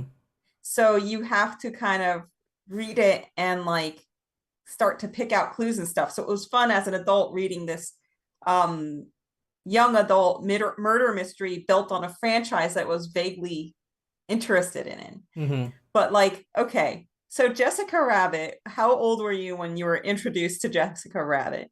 Oh man, I was young. I was definitely less than 10 years old. I mean, when was that movie? When did Who Framed Roger Rabbit come out? Ah, I think it was 87. 80. So yeah, I was gonna say 80 something. Oh yeah, I googled it. 1988. So I was 7 years old at the time. I'm dating That myself movie because scared me. I'm 41 years old, so I'm pretty. The acid that. Oh I yeah, couldn't that watch scared that me. movie. Oh my god, That scared me. I could watch scenes in Gremlins easier than I could watch the scene where that villain died at the end. Don't talk about Gremlins. We don't talk about Oh Gremlins. no! Oh, I'm a little traumatized. I must have blacked it all out as a child, and then Ben was like, "Let's watch a Christmas movie," just like last weekend. no. Technically, he's not wrong. And He's I not was wrong. like, But It's yeah, a, like it is the a Christmas ending, movie. the ending of Who Framed Roger Rabbit when the main villain is like laughing and also screaming is like, Oh yeah, that was pretty how terrifying. is that okay for a kid? "It's Right. so disturbing. It's so disturbing." Very bad. Yeah, Jessica Rabbit. She definitely. I don't know how to say this the right way. as say it. as Go a for young boy, like she definitely seeing her on screen and like she was very seductive and like for a children's Wow. movie, like that's a little going too far for a children's movie. But Making was her it a so children's movie? yeah. Was Well, it actually intended to be a children's movie, or did they have to conform? I think it was to a kids things? movie, but they had to, but they not that they had to, but they made it sort of fun for adults to watch with their kids, kind of thing. I don't know, but it was I don't know. definitely Mm. it was straddling that line. I think For it was an sure. adult movie that they had to bring down because of the properties that they had within it, to make it a little bit more approachable for children. So they had to come at it from two angles, and they met in the middle. And somehow Jessica Rabbit made it through the censors. Yeah, she Jessica definitely. Rabbit's the only reason why I watched that movie. I was like, I want to look like that because I like, being a redhead. I got teased a lot, like growing up. Mhm. It was only the adults that were like, "You look cute with red hair. Red hair is pretty. Don't ever color your hair." So I was like, I want to be a bombshell babe, and my boobs will get that big someday. Still waiting, Jessica.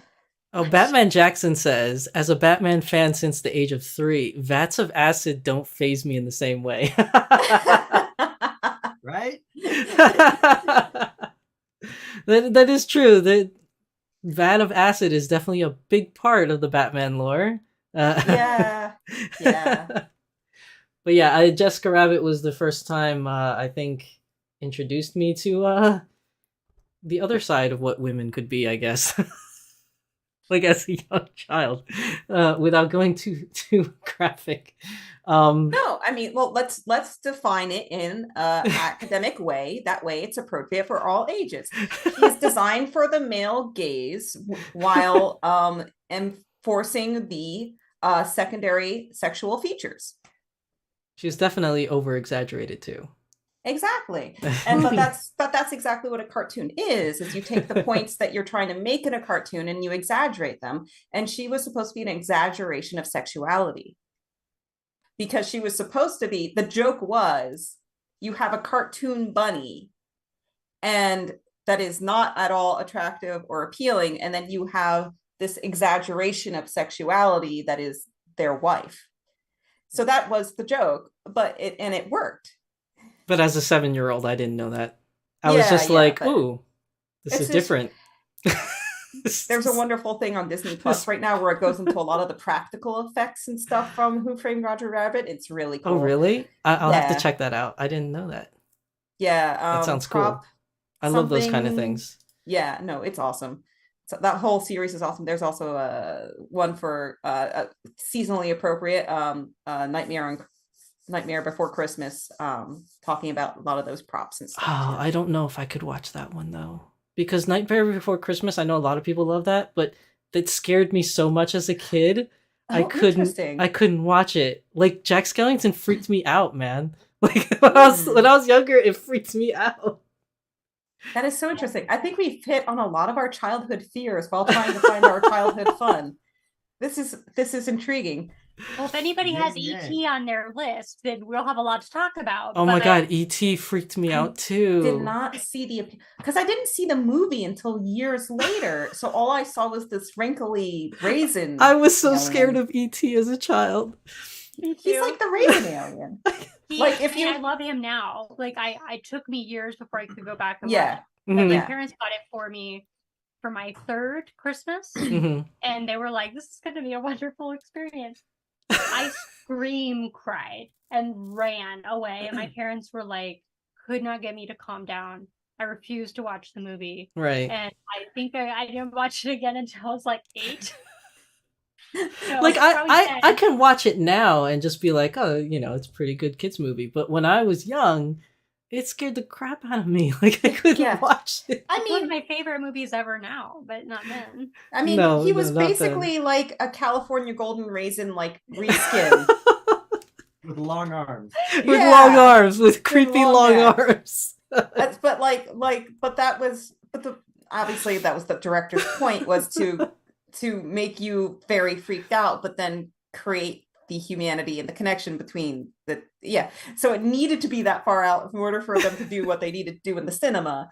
Yeah, But it yeah, worked. It was very effective. it was effective. Cinema was super effective. Magical Girl Kit Kat took double damage. I took. It was super effective. Yes, for years. Could not For go back to years, play. exactly. For years, I couldn't go back to watch that. No. Oh, gosh, so Shiki funny. Katana said, "E.T. is scary as a kid. I hated going to the mall with an E.T. poster on the shop wall." Oh, I know. You'd walk in the mall and they had like Suncoast Video would have like an ET like cardboard cutout like standing at the entrance, and I like was so scared to go into that store every time I walked by because stupid ET was standing in front of the store. I had nightmares of ET. So, but before I actually was on good terms with ET, I had nightmares of him running out of my parents' closet, Oh no! doing the screaming. And, Yeah. yeah. Oh my Mhm. gosh! So I would like tell my parents I was convinced that ET lived in the closet and that he snuck out to eat cheese and drink beer at night.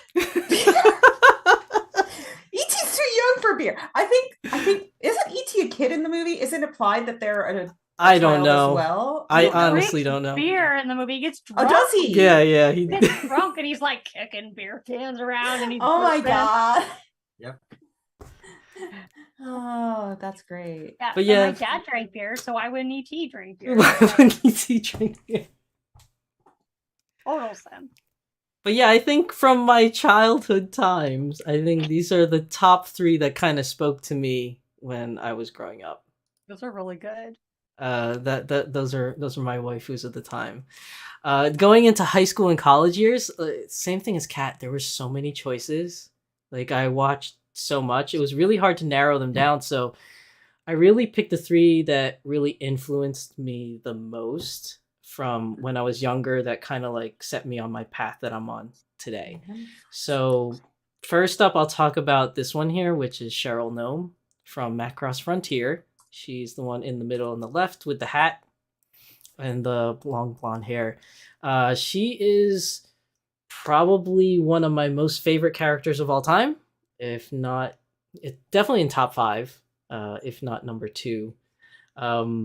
I really like her a lot. It was during my time in high school, and sort of like a little bit in college years where I kind of was like into that whole like tsundere thing.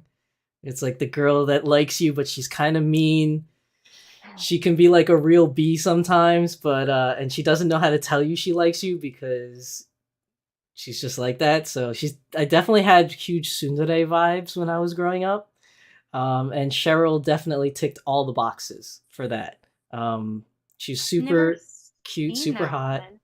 Oh, you have? Well, I'm not surprised. I'm not surprised you haven't seen it because the franchise, we're delving a little bit into the history. The franchise of Macross has many, many years of shows. And Macross Frontier is just one of the shows in its timeline. And the reason why I don't think a lot of people have heard about it is because it is banned from being sold or shown internationally anywhere outside of Japan. What? Really? Because Yeah, I watched so- the entirety of it. The reason why is because in the 80s, the original Macross, the first Macross show, was picked up by an American company called Harmony Gold, and they converted Macross into an American show called Robotech Right. in the 80s. And I don't know the whole specifics of how everything worked out, but Harmony Gold bought the rights to Macross, and they bought all the international rights. So if anything Macross-wise was to be released outside of Japan, it had to go through Harmony Gold. So after the original Macross, there was Macross 7, Macross Frontier, Macross Delta. There's all these Macross Zero. There's all these Macrosses. None of them left Japan because Harmony Gold wasn't able to get the rights for it from the original distributor, but the original distributor couldn't release it internationally because Harmony Gold keeps saying that they own all international rights to anything that's labeled Macross whatsoever. So the only way you can watch anything Macross was illegally. Like you had to download it, torrent, you had to find a YouTube that showed it on, but nowhere official. Like you couldn't buy it from stores, and you couldn't like stream it anywhere. Even till this day, you can't stream it anywhere. That must have been what I did, because I even cosplayed Ranka Lee. My sister helped me. Yeah, with the because costume. it's just you're not allowed. It's not allowed to be shown overseas. Although last year or 2 years ago, they recently came to an agreement where they can start distributing it internationally, but they haven't done so. It's been 2 years. We haven't seen anything. So I'm not surprised that a lot of people don't know about it. I only found out about it in my college years because when you're in college, you do interesting things on the internet to find anime. Well, I mean, when stupid corporations are being stupid, I mean, let's be real. I also have to preface this. Like when I was growing up, the only way you could find anime was you had to buy it. There was no internet when I was growing up, so there was no streaming. And the only way you could watch anime is on these little things or big things called VHS tapes. So for the younger crowd watching that don't know what a VHS tape is a huge rectangular box that you would put in a bigger rectangular box to watch a video. And they didn't really sell them anywhere, so the only way I could get it is in Chinatown illegally. Just buy them in Chinatown to watch anime. And it was a ripoff because you'd pay $10, you'd get I think 2 episodes or 3 episodes. And then when it started, staticky sometimes. Yeah, and it was staticky. It wasn't good quality. And then Suncoast Videos started carrying anime at a certain point on VHS. But back then, expensive. it was $35 for 2 episodes. It was So if you expensive. wanted to watch anime back in the 90s, it was $35 for 2 episodes. And if you were watching a show like Neon Genesis Evangelion that has 20 episodes, guess how much money you're paying? So watching anime, at least the legit way, when you actually paid real money for it, it was super expensive. And then tapes, as we learned with Fantasia, aren't forever. Yeah, either. they don't last forever. Yeah. So But I remember my bootlegged my sister obtained for us a Sailor Moon Super S movie that way, which is how we watched that. And that's also how we originally watched the Sailor Moon stage shows, which was cool. And also the Broly movie for DBZ. For DBZ, yeah. Also was on a mine too. very The bootleg. Broly movie I saw on VHS too. Yeah. Growing up as a that kid, person was very prolific in making those tapes. when I was a kid watching anime, it was tough getting my hands on anime. The younger kids nowadays have no idea Like finding anime when I was young was so difficult. And then my college years when internet was invented, uh, it was still hard because there was no legal streaming service, so you had to download. Torrent. Yeah.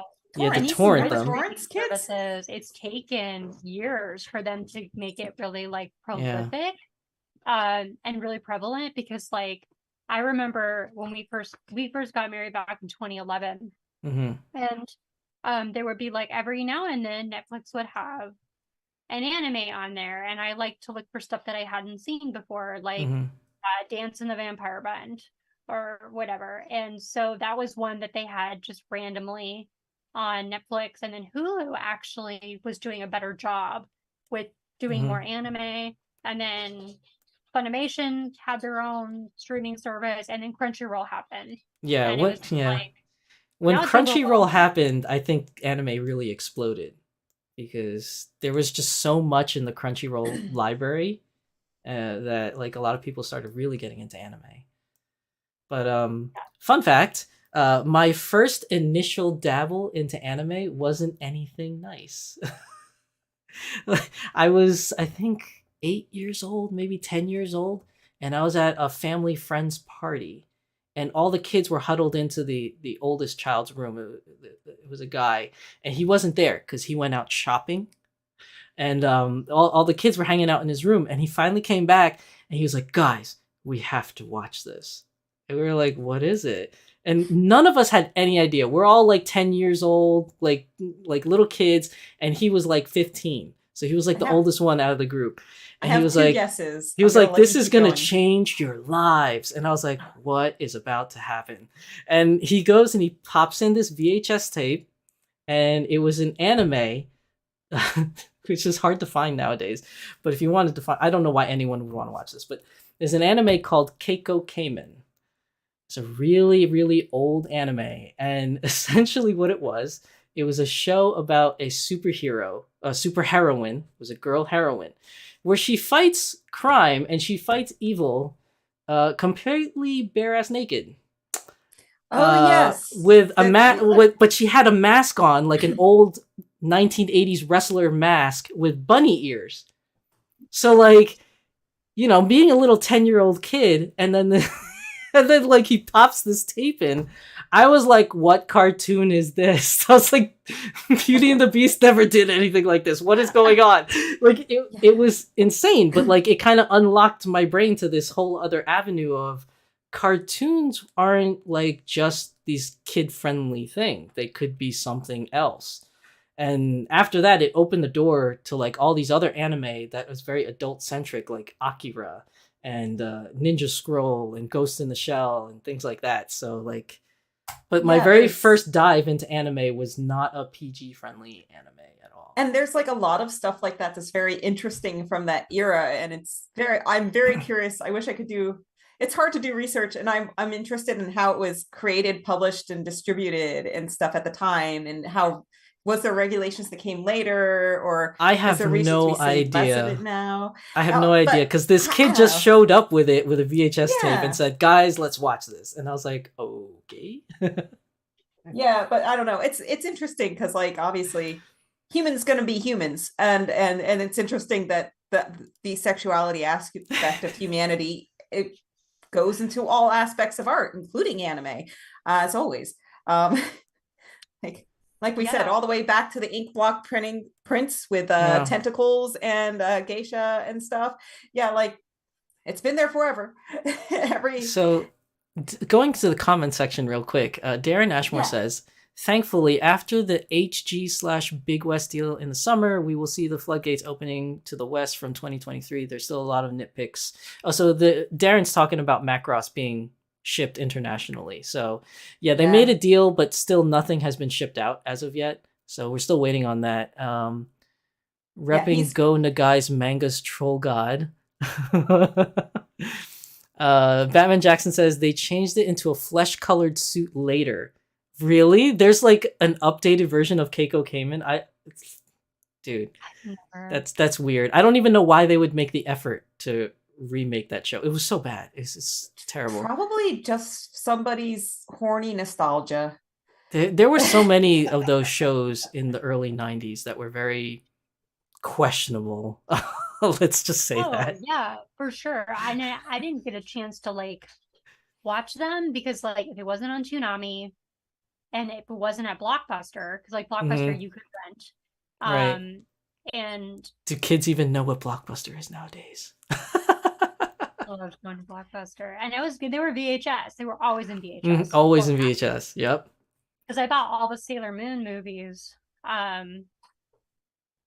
from Suncoast in Hmm. VHS, like Sailor Moon R, Sailor Hmm. Moon Super S, um, all of them in VHS. But so I never really got to like the only thing that I ended up watching that was like risque.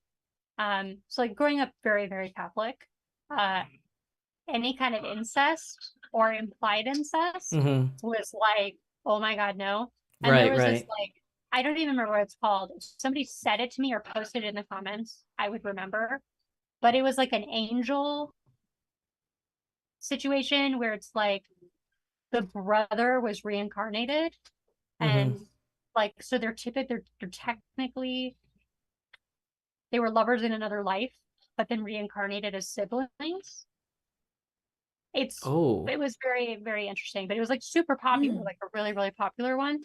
And I just remember watching that and being like, you're sure you're rooting for them, like you want them to end up together, but at the same time, like I'm watching If it with my somebody brother. watching this can put it in chat, because I'm curious. I'm trying to think of anything with angels back in the day. I mean, there was can't remember. She's an angel, if I remember correctly. Like Oh she's like My a Goddess was one, but I don't think that's no, the it's one. not that. I know that. That's not Oh, that. okay. I'm trying to It think of was things like with angels. Can't it was remember. very mature, and I probably like if I had my mother watched these things with us, which she did, and she just trusted us to go watch it on our own. But my brother and I were just kind of like, this is awkward and probably not something we want to watch together because that's just yucky weird. But it Yeah. was a good like it was an interesting story and stuff. But that was like my first introduction to like, Hmm. okay, like it can get it's not just trope, Hmm. with like Tenchi Muyo, Hmm. where you're seeing Oh, like kind of the fan. Yoshi Plays comes in with the Cinch Angel Beats. Is it Angel Beats? It's I not don't Angel think Beats. so because they were Okay. in purgatory or something of that sense. Like I Hmm. don't think it It's was like that. they were on Earth and like the like it was. I think it might have been a movie or it was based. Maybe it was a movie we watched and not like the full episodes, but it was Hmm. based off of a manga. And I That. remember seeing it like available to read Hmm. like as an adult, and I was like, would I go back and read that? Question mark. Yeah, I think the '90s had a lot of really questionable anime. Not that there Yeah. isn't any today, but I just have a lot of fond memories of really weird stuff I watched because back then, like I said, anime was so hard to get that I Yeah. basically watched whatever I could get my hands on. Like it didn't matter if it was weird or whatever. It was just so hard to find anime back then. I just watched anything I could get my hands on. And Speaking about hard to get anime, Darren Ashburn says, stay tuned for the definitive guide to early anime fandom by Helen McCarthy and yours truly in 2023. Ashmore is a professor and a PhD is he and gonna have it on a does YouTube channel? Is that what he's saying? actually published works. Oh, They've already published works. published several books. I have purchased one on oh my gosh, the author for Galaxy Express and all that. That there was Mhm. one beautiful book on that that I'm reading through. It's my bathroom reader, which is fun. Yeah. So Helen McCarthy and Darren both do wonderful academic works on anime and fandom. And yes, Well, also thank you he's for a that. I'm great gonna have to keep an eye out. Becca, can you send me the link when he releases oh yeah, that? definitely. Because that would be interesting for 100%. me. But yeah, I mean, we we took like a big tangent on that one, but yeah, that was my history of getting into anime. But That was yeah, all from it Macross. was all started from Macross because Kat was like, "I've never heard of it," and that's why you haven't heard of it because it What is was who banned is from that in being the released. center? I don't recognize So this yeah, person. that's the next thing I was gonna go to. So this I put her in the middle because she's a very important character to me. Um, Her name is Shizuru Fujino from My Hime. It's an old anime called My Hime. She's my number Ah, one favorite character of all time. She is the inspiration for my name Shizusan, because when I was trying to create my channel and I had to use a name, I couldn't use my real name because of my job purposes. They don't want me using my real name to advertise. So I was like, what kind of moniker could I use? And I really love this character, and I use her name as my character name anytime I play video games where you can change a character's name. I always put Shizuru as the name. But I couldn't use Shizuru as my YouTube name because it's primarily mostly a girl's name. So I thought I was being smart, which I wasn't, which Danny told me about later. I have very little Japanese knowledge. So I used to think that, okay, there's an honorific of San that you would say after somebody's name, you know, out of respect or something, like Jeffrey San or something like that. So then I was like, okay, what if I just take Shizuru's name and chop it in half and just add San to it and just put Shizu San? So it's like it's almost like saying Mr. Shizu or something like that. And that's how Shizu-san came out to be, because of my favorite character and trying to identify with her in some way. But it's weird though, because she's my favorite character of all time, and she's not even the main character of the show. She's actually only shown in the show maybe out of the 40 episodes, you see her like 5-6 times. You don't really see her that much. She is the high school president, class president.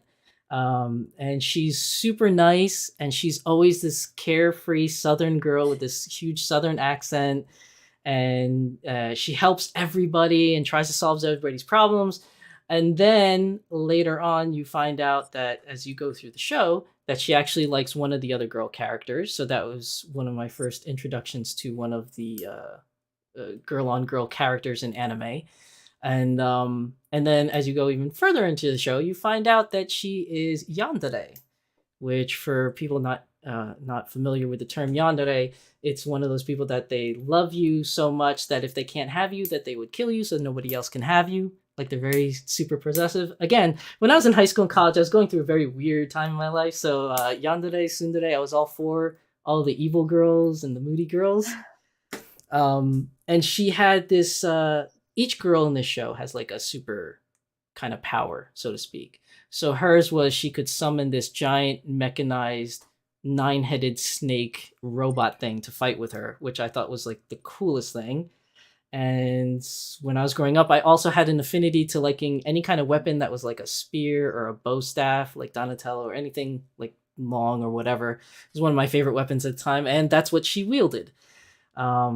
There's another iteration of her. A lot of tick boxes. There's a second show after My Hime called My Otome, where she has more of a bigger role, and she's kind of like a big sister kind of type, and she's super badass in that show too. So it's one of my all-time favorite characters, my number one favorite character.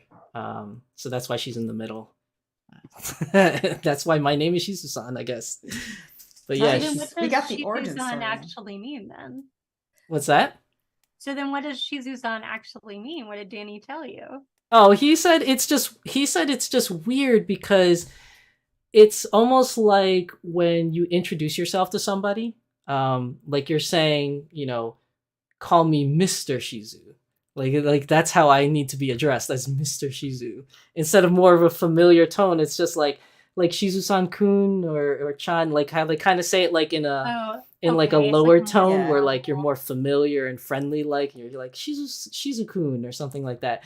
But Yeah. in my name, it's Shizu-san, so it's like, oh, we must give great It's respect already to Shizu. in there. So Yeah. like it's already It's- in there. So then when he explained it to me like that, I was just like, oh, that is a little presumptuous, I guess, huh? Yeah, like I should, usually allow you but allow the it's speaker to give the honorific that's appropriate for the conversation. Yeah. And they're modular.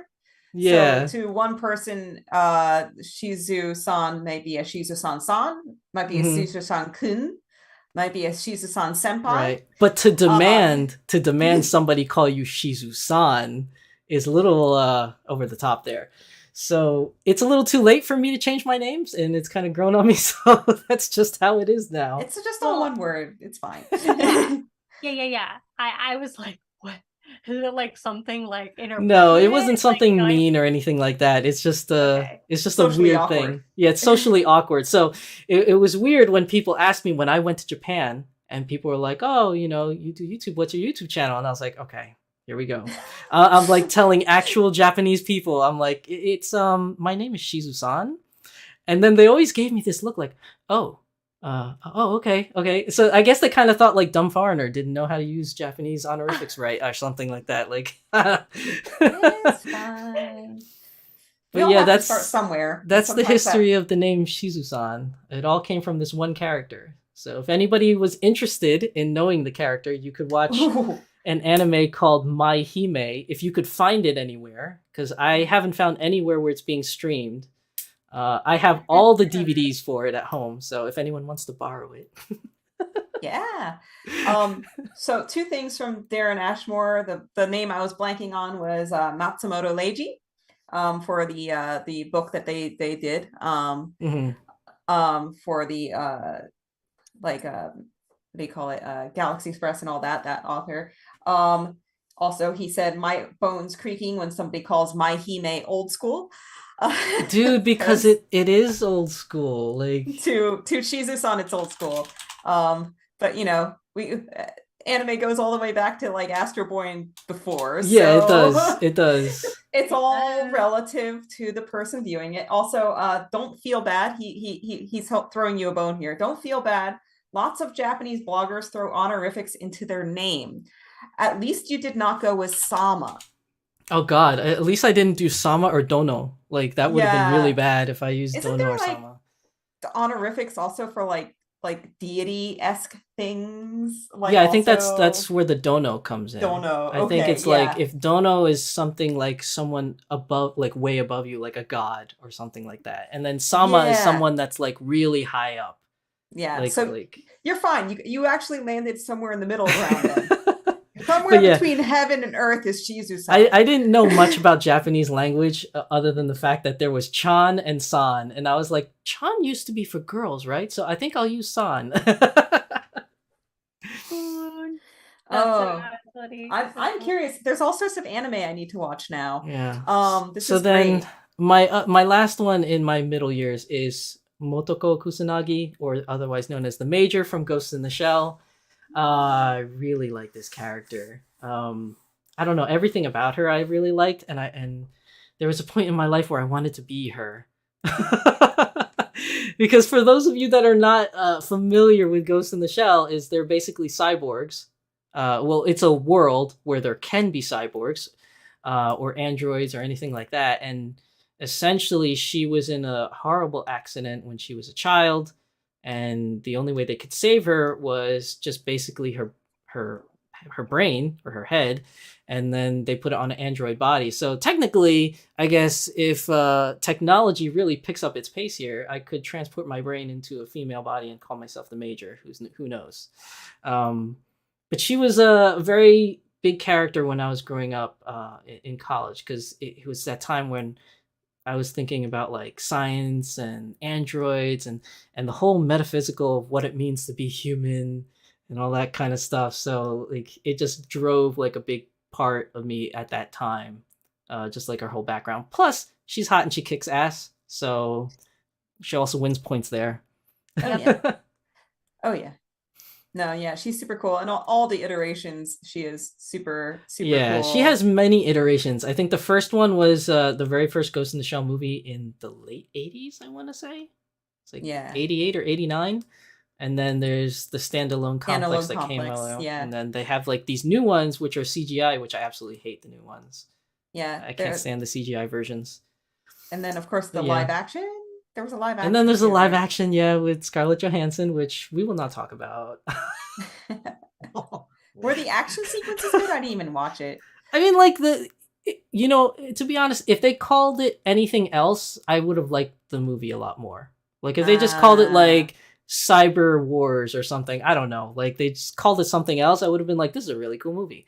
But the fact that they called it Ghost in the Shell and it's supposed to be about Ghost in the Shell, and I don't know, I just really didn't like the version that they portrayed. It wasn't my It's cup of interesting tea. because there's Ghost in the Shell and the Major, but there's also Battle Angel Alita. Well, And they that's a got whole like different show. That's got, like a whole like- different thing. but they got like similar like concepts and vibes Yeah. of like create a human, what does it mean to be human, Yeah. battle Yeah. that, yeah, so it's like The Battle I'm Angel Elite is also a really, really cool one. yeah, But yeah, I which didn't get also got the into live action. I didn't get into that one until I got way older. I as a child I was stuck in a library waiting for my mom several times during a summer program I was going to, and I would just go through all the manga, and I went through the entirety of it, and it was great.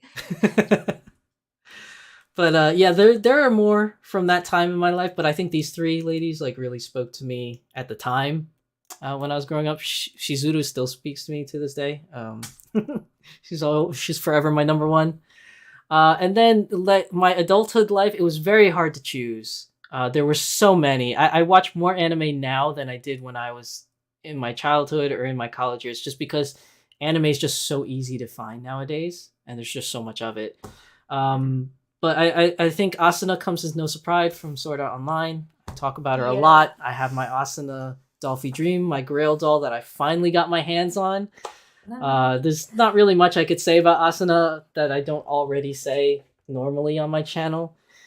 The one on the bottom middle, though, is an interesting one. So this is a non-anime, because this is a real person. Her name is Maki Horikita, a Japanese actress from Japan that does a lot of J-dramas. And the reason why she's on this list is because I didn't discover J-dramas until after college. I didn't even know they existed. I had no idea. And I was talking to Kat, Ben, and Becca about this before we started the show, but there was an anime called Hanakiri no Kimitachi-e, short for Hanakimi. A lot of people just call it Hanakimi. And it's a really cool anime about a girl that falls in love with a high jumper, a track school high jumper. And she fell in love with him, and he gets injured. And she lives in America, he lives in Japan, but they're both Japanese. She's just Japanese American. And he gets injured, and she wants nothing more than to take care of him. So she leaves her home in the United States, doesn't tell her parents, flies to Japan, and attends the same school as the high jumper so that she could be with him and take care of him and nurse him back to health or whatever. And, they fall in love because obviously, she loves him or whatever. But the catch is that the school that he attends is an all-boys school. So she had to dress up as a boy and act as a boy in order to attend the school. And the funny thing that, obviously, this is how anime works, is that she actually lives in the dormitories because all the boys live in a dormitory, and she was assigned to live in his room. So she actually lived in the room with the boy that she loved. And it's a very, very funny anime, but I actually like the live action J-drama so much more. If you like J-dramas, you're really going to like Hanakimi. And that was my first exposure to J-drama. And after that, I pretty much watch a lot of J-drama, and anything with Maki in it, I'll watch. I have almost all of her stuff that is available in English. But she's recently retired because she got married, had a kid, so she doesn't do it anymore. But any of her shows that I can get my hands on that is in English, I always pick up. But this is something that I found out later on in my adulthood life, and my wife also knows about my huge crush on her. Well, I am. She's my hall pass. Being a big Shakespeare fan and studying Shakespeare for many years, it's like 12th Night, and it makes me think of She's the Man, which came out when I was in high school with Amanda Bynes, and it's like very similar plot. Very similar. Yep. Yeah, so I want to read it, and I want to. Yeah, the anime is good. I personally love the J-drama better. Maybe that's biased because I learned to love Maki a lot. But yeah, she definitely heavily influenced my adulthood life because of her, I got into J-dramas, and now I watch a whole bunch of them. Pretty much almost anything I could get my hands on to watch, I'll watch. I mean, a lot of them, not all of them are good. So it's like I'll watch the first episode and be like, "Oh, this is kind of weird. I don't want to watch this usually anymore." You can tell within the first few episodes it's like gonna be. But there's a lot of good ones. So if anybody wants to delve into the J-drama scene, there's a lot of good ones, and there's a lot of good ones that are based off of animes. that they're doing a lot lately. There's You one on talked about Netflix. There's one on Princess Netflix called Jellyfish. Morning Call, which is Yeah. a good one. Yeah, I tried watching that one because I loved the it's also a manga, Hmm. if I remember correctly. And so, but I didn't like the You didn't like I the don't like actors? I just didn't like the reenactment because sometimes it follows really closely to Hmm. the original and sometimes it doesn't. And I wasn't feeling it for that. Mm. But I would like to see more. So yeah, I'll have to ask you where I can go and find. Viki, 'Cause- if you have a chance to download the Viki app on your smart device or smart TV, you can watch them there. I think it's free. I think when you buy the subscription, I think that only lets you watch it simulcast. Like when it's airing in Japan, you could watch it at the same time. But I believe all the older stuff, just like Hanakimi, is on there. So if you go on Viki, you could watch it there. Princess Jellyfish is also on there, which is really good. And my new one that I found is My Fair Prince or something like that. That's a really good one that just came out. I really love that one.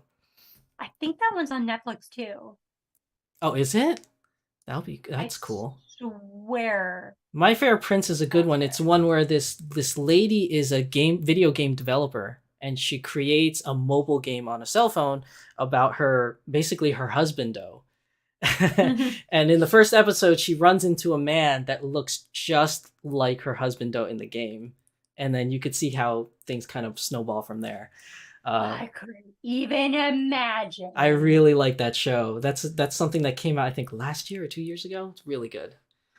And then the last one on my 3x3 is Mrs. Incredible from The Incredibles. Elastigirl. I don't know what's wrong with Pixar, man. Pixar, you are making really hot moms lately. I don't know why. and I feel like for a person that's in this part of like our lives where we have husbands, wives, significant others, partners, like Right. suddenly all these people that are categorized as that within media are like, oh yeah, that is attractive. Like as opposed to when we were kids, like, no, mom can't be attractive. That's crimes. Elastigirl is the hot mom. Oh my god. Yeah. Major feels for Elastigirl. I couldn't even admit it. Like I was watching it for the first time with my wife and the kids. We're watching this Incredibles movie and I was like, oh, it's just gonna be a kids movie. I don't really care. And then like Elastigirl appears on screen. I'm like, oh, okay. And then like you get to know the character as it goes along, and you're like, she's pretty badass mom. I was like, go Elastigirl. I was yeah, no, and she was like the vacuuming scene where she's putting like her thoughts together, and she's like, Yeah. I'm going to either help him or murder him. Either way, shit's going down, and I'm ready. And I'm gonna look good because she got a great derriere. Mhm. I'm not out there. I love the original Elastigirl outfit with the like 50s glitter finished deco red boots and like gloves, like the one in the flashbacks, like when they met kind of thing. Yeah, I love that texture, like, and just that texture makes it feel like antiquated, but in like a fancy shiny way. Like, love it. Love it. Batman Jackson says, don't play down Dexter's mom. He could get it any day. Oh my god. Dexter's mom.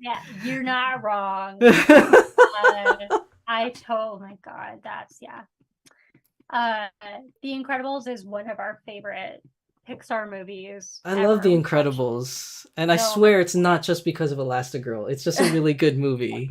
It's a really good movie. It is really good. It is really good. Like all the characters are really good. They're like really well fleshed out, you know, and I think The Incredibles is a really great balance of children and adult humor.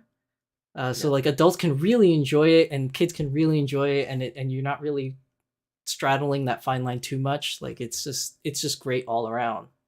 It ages with you. Mm-hmm. Yeah. You know, like because I saw it as a kid, well, kiddish, like early teen, and then we rewatched it together so many times, and Jack, our rescue dog, we call him Jack, which is Jack. Jack want nom noms? Oh, well, he leaves some bomb. On bombs, but not nom noms. Nom noms are better than not bombs. But yeah, that's my 3x3 for my Yeah. waifus. Good. Okay. Yeah, I definitely went through a change, like going on from my younger days till now. So moving Before on. we get to my 3x3, Yes. my monster just hit me. So fill airtime for like 2 minutes. Oh, okay, sure. No problem. I wasn't sure when you said monster hit you, like that you were gonna be like, I'm so ready. Like No, the monster energy caffeine drink just has hit me. worked Yes, its way through my digestive I system. got it. 2 minutes. Got it. Yeah. But yeah, I mean, Okay. while Becca's doing her thing, yeah, I think, I was gonna put a husbando on here because I do have a husbando to put on my list, but I put him in my honorable mentions Okay, cool. because I couldn't fit them. It was so hard to make the cut for the 3x3. I was like, I really want to put them in there, but then these three ladies, like, yeah, they're just too strong feels for me. I read so much more manga than I watch anime because Mm. I just am an avid reader. I always have been. And so I almost wanted to like go through all the webtoons and mangas and manhwas that I've been Mhm. reading, like, and because I read everything, and I don't, I'm trying to remember what the technical term. So there's boys love and then there's girls love, but girls love has a very specific name. I think GL. Are you talking about the whole yaoi and yuri thing? Yeah, so Yuri. Okay. Yeah. So Yuri is the one where it's boys on boys, if I remember correctly, and yaoi is the girl on girl ones. I think. I could be wrong. Chat, help us out. I thought it was the other way around, but I could be very much wrong. Only reason why I think that way is because they had Yuri on Ice, the anime, which is all about figure skating boys. Yeah, then you're probably So I right. think that's it, but I could be wrong. Like, I'm not an expert in that. I have tried getting into BL, like boys love, Mhm. and it's not that like. I think if I found the right one, I would I'd kind of get myself down like the right path for it. But I have read a lot of girls love that I really, really like. That have like really strong stories, or really compelling, could be like slice of life shoujo or like yozai kind of a mix. But yeah. Oh, so chat is is correcting me. So Yuri on Ice his name was Yuri. It wasn't because it was the genre Yuri. So, see, I told you I don't know this very well, so I'll take a stab in the dark here. That's why we have friends with linguistic skills. So okay, so Yuri is the girl on girl one, yaoi is the boy on boy one then. Correct. Okay. So just so we can clear the air. Just saying, to catch you up, I was just saying that I read more manga, manhwa, and like so manhwa is the Chinese, right? What's the Korean webtoon? I don't know, to be honest. Sorry, chat. Sorry, failing you. But one thing that I said that I've gotten into over the last few years, because I'm an avid reader, is I really do like reading Yuri. It's just I'm very picky about whatever I read. So I like it just to have like a really good story and like really good character development and like overarching themes and stuff. But I haven't found a boys love that I really feel the same way about. I mean, Gundam Wing was basically as close as you could get without passing that line. Right? It really is. Like, It's so true. Was totally a thing. Like, they were it was just as close as you could get without saying it. Like then that's my ultimate BL. Yeah. See, I'm more of right there. I'm more of an anime watcher. The only time I ever read books or manga was when I didn't have a laundry machine. So like when I moved out of my parents' house, when I got married, my wife and I's first place was an apartment that didn't have like an area for a laundry machine. So we had to do our laundry in the laundromat. And I was the one that was voted to take the laundry to the laundromat and sit there and wait there. Well, technically, I could have left it there and come back, but I was always paranoid that somebody would steal my clothes or something. So, like, I would just put it in the laundromat and I would sit there and wait. And through those years that we lived there, which was about like 4 or 5 years we lived there, every Sunday I was in the laundromat reading manga or reading like light novels or something like that. But after that, when we got a laundry machine, I never read again. I was just strictly anime at that point. I think with a Crunchyroll subscription, you also get access to some manga on their app. You do. Yeah. You do. I though read most of it illegally. Well, I know it's the websites where they scan. Mm-hmm. And I try to Scanlations. go, I try to go to the ones where they're like, this is where we're actually doing the translation. Mm-hmm. Is this website, come support us here? Mm-hmm. I And mean, Webtoon. Scanlations used to be the only time you could simultaneously get a story in manga, near simultaneous. And also at the time, it was very interesting to see different translators, different translator notes or interpretations of the same Japanese. So I think, once again, into the anthropology and history of fandom, I think that, yes, it takes away from the original artists and giving them money and stuff. But I think if you buy the if you read the scanlation, obviously, I think eventually you should probably pay for something. Ideally, if you like it, if it's good, And give them that's money. But most of the things I read, I hardly ever see them in print. So when I do see them in print, I want to buy them because like that's kind of for me is like if I love something a lot, I want to have it in print. And so either these are really old, which some of them and by old like 80s, 70s, like some of these that are coming out, or they just haven't hit print, like major print here. Like I know Spy Family, my brother was reading Spy Family well before it went. Before it went viral, basically. Yeah. So I wish I could find more. Every time I go, I try to find something, but it's just really obscure stuff, I think. Or it's a webtoon, meaning that it's meant only for digital consumption. Right. And you can pay subscription fees for that. And like I have a subscription with Webtoon. But there's like, I never know which is what. I always get like advertisements on my Twitter for Webtoon. It always keeps saying, if you like this, then here's Webtoon. I like it. I haven't had to pay for much with it because like, if you want to get access to more chapters early on, you can. But I'm a really patient person, so I can go months without like reading, and then I'll just get caught up in one night of like going through. There's some really amazing ones, and one of my favorites is Lore Olympus, and it just got printed. I know the one you're talking about. Oh my god. And so I'm waiting for the first 3 to be in hardback. Only one of them has been hardback so far that I've been able to see at our local store. I will buy that entire collection. It is so good. When you say local store, though, do you mean by like a Barnes and Nobles or something, or like a? Our Kinokuniya. Oh, Kinokuniya. Oh, okay. It's technically a chain, but there's not very many stores in the US. I see. Okay. I love to buy there, or if Anime Pop would get it, which is our local anime store, I would, but I don't think Webtoons is something that they're going to sell per se. But I saw Lore Olympus in soft cover.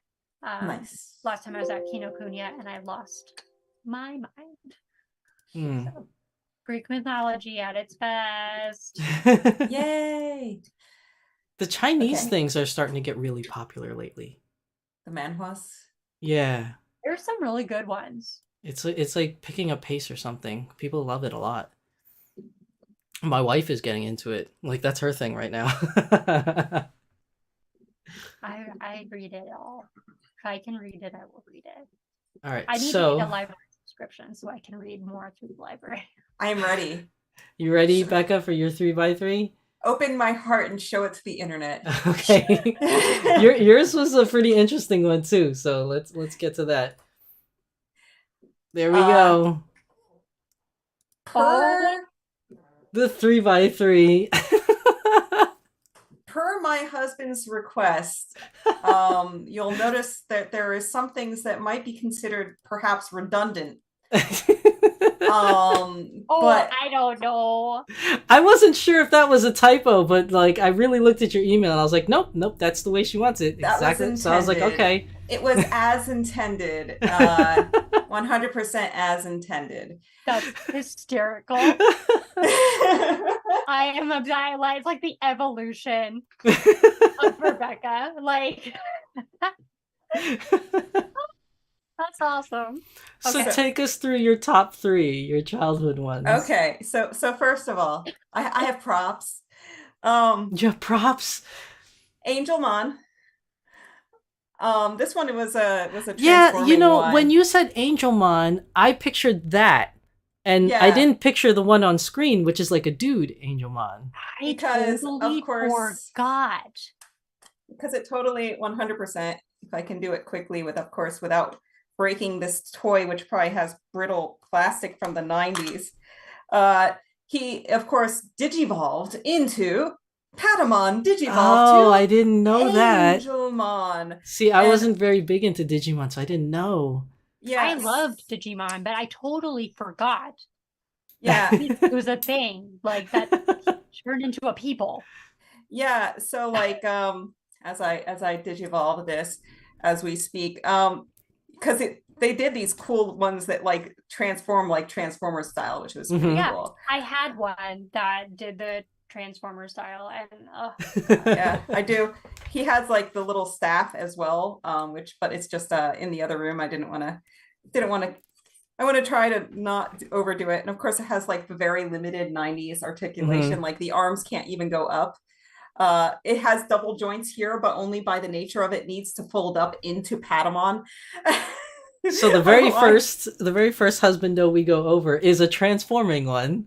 There yeah. seems to be a theme here with the ladies. Yeah, is it transforming characters? I think Angelmon very much appealed to me because as a kid, like the entire idea of like being cool and whisked away into a digital world, but then like everybody else has these cool little Digimon that transform into monsters and stuff, and it's like, yeah, cool, all right, mine's not transforming yet, and then it transforms and it's just like this very big pretty boy with angel wings, and it's like, okay, you have a dinosaur, but I got this boy.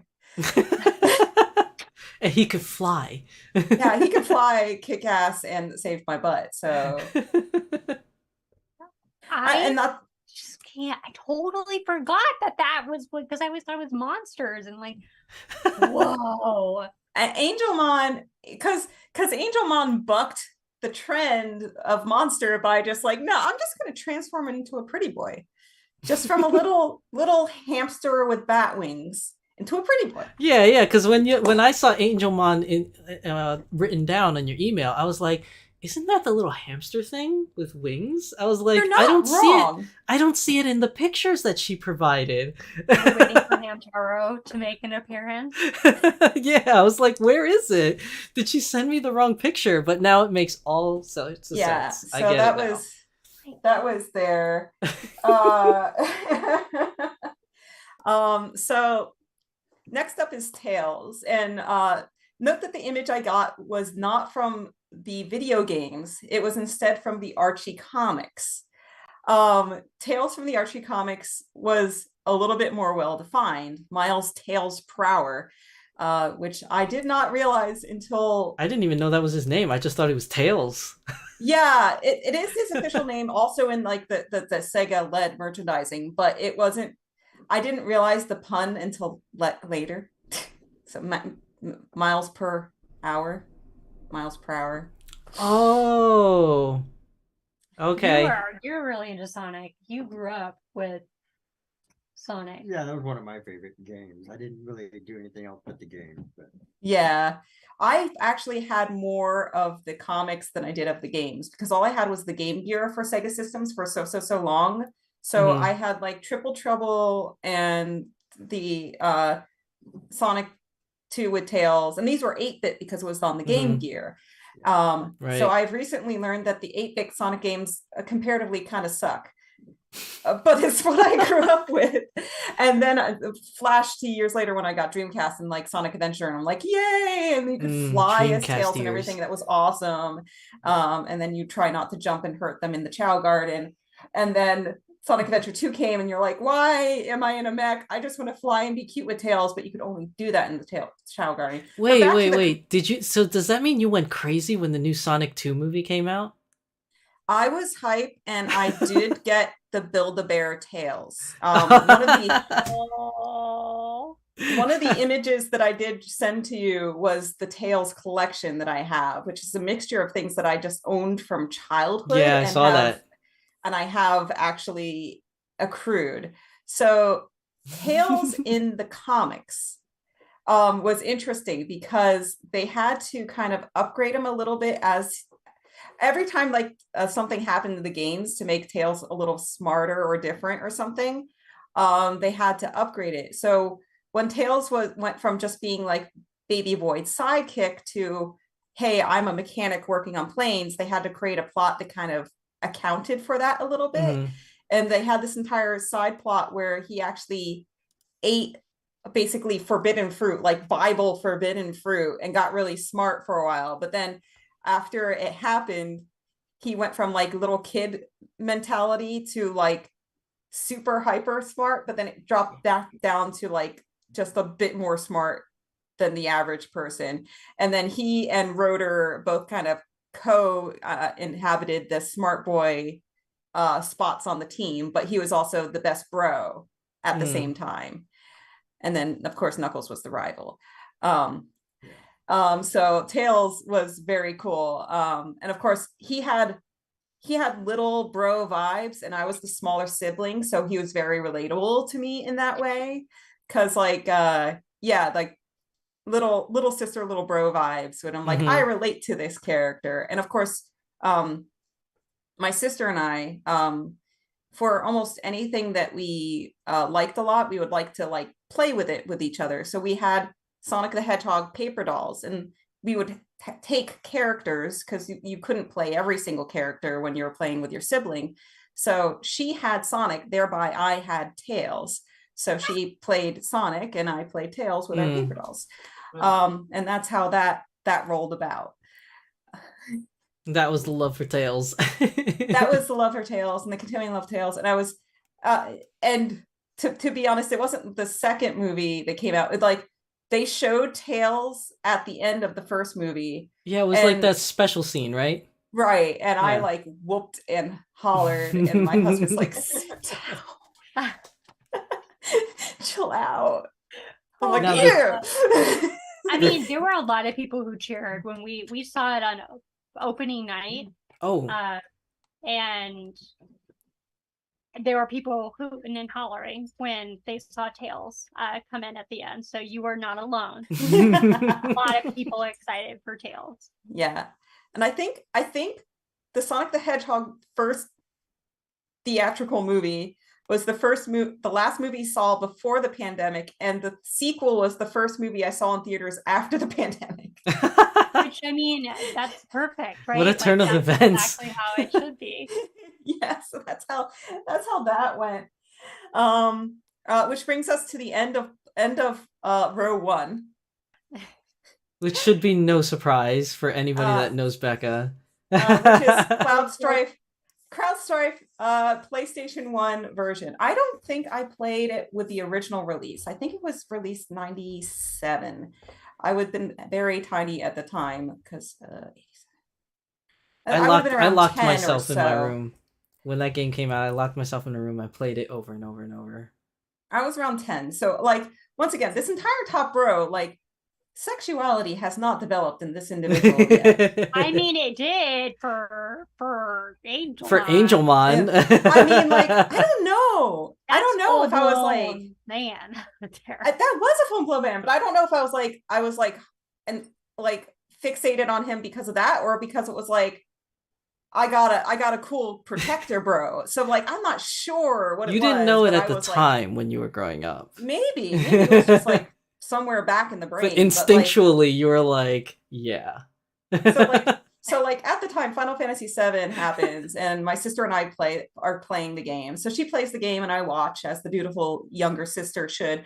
um they get the game time and I get the Mhm. secondary game time. And so once again, exactly as before, we like the game, we like the characters, we want to play out things. So we create paper dolls. Oh my god, you have it?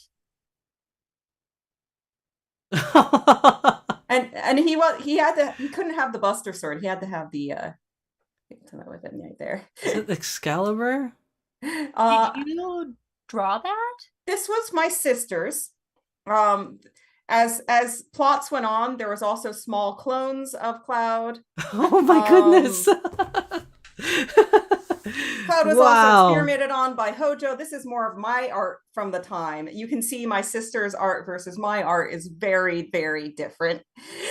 Very, very, very different. Well, I'm Very not good. surprised. Like, those are really, really good. I'm not surprised at the art because you and your sister are pretty talented when it comes to Yeah. art. But Oh yeah, the fact that you still have them from childhood, that's what I think is like really I have crazy. so You many. I still saw all have the them. Sonic ones too. Oh look, I taped a little slot on this one so the sword could go in. No, you didn't. I just realized this as I'm looking at it now. That is definitely what that's there for, 100%. That's so Oh that my gosh. wear the sword.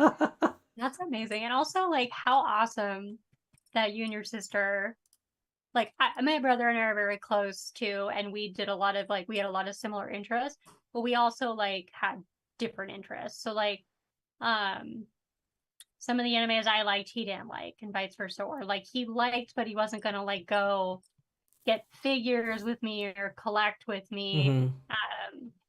Yeah, so that's really awesome that you guys got to create together, and, like, that's awesome. Yeah, Oh wait, that's... there's my sister in chat.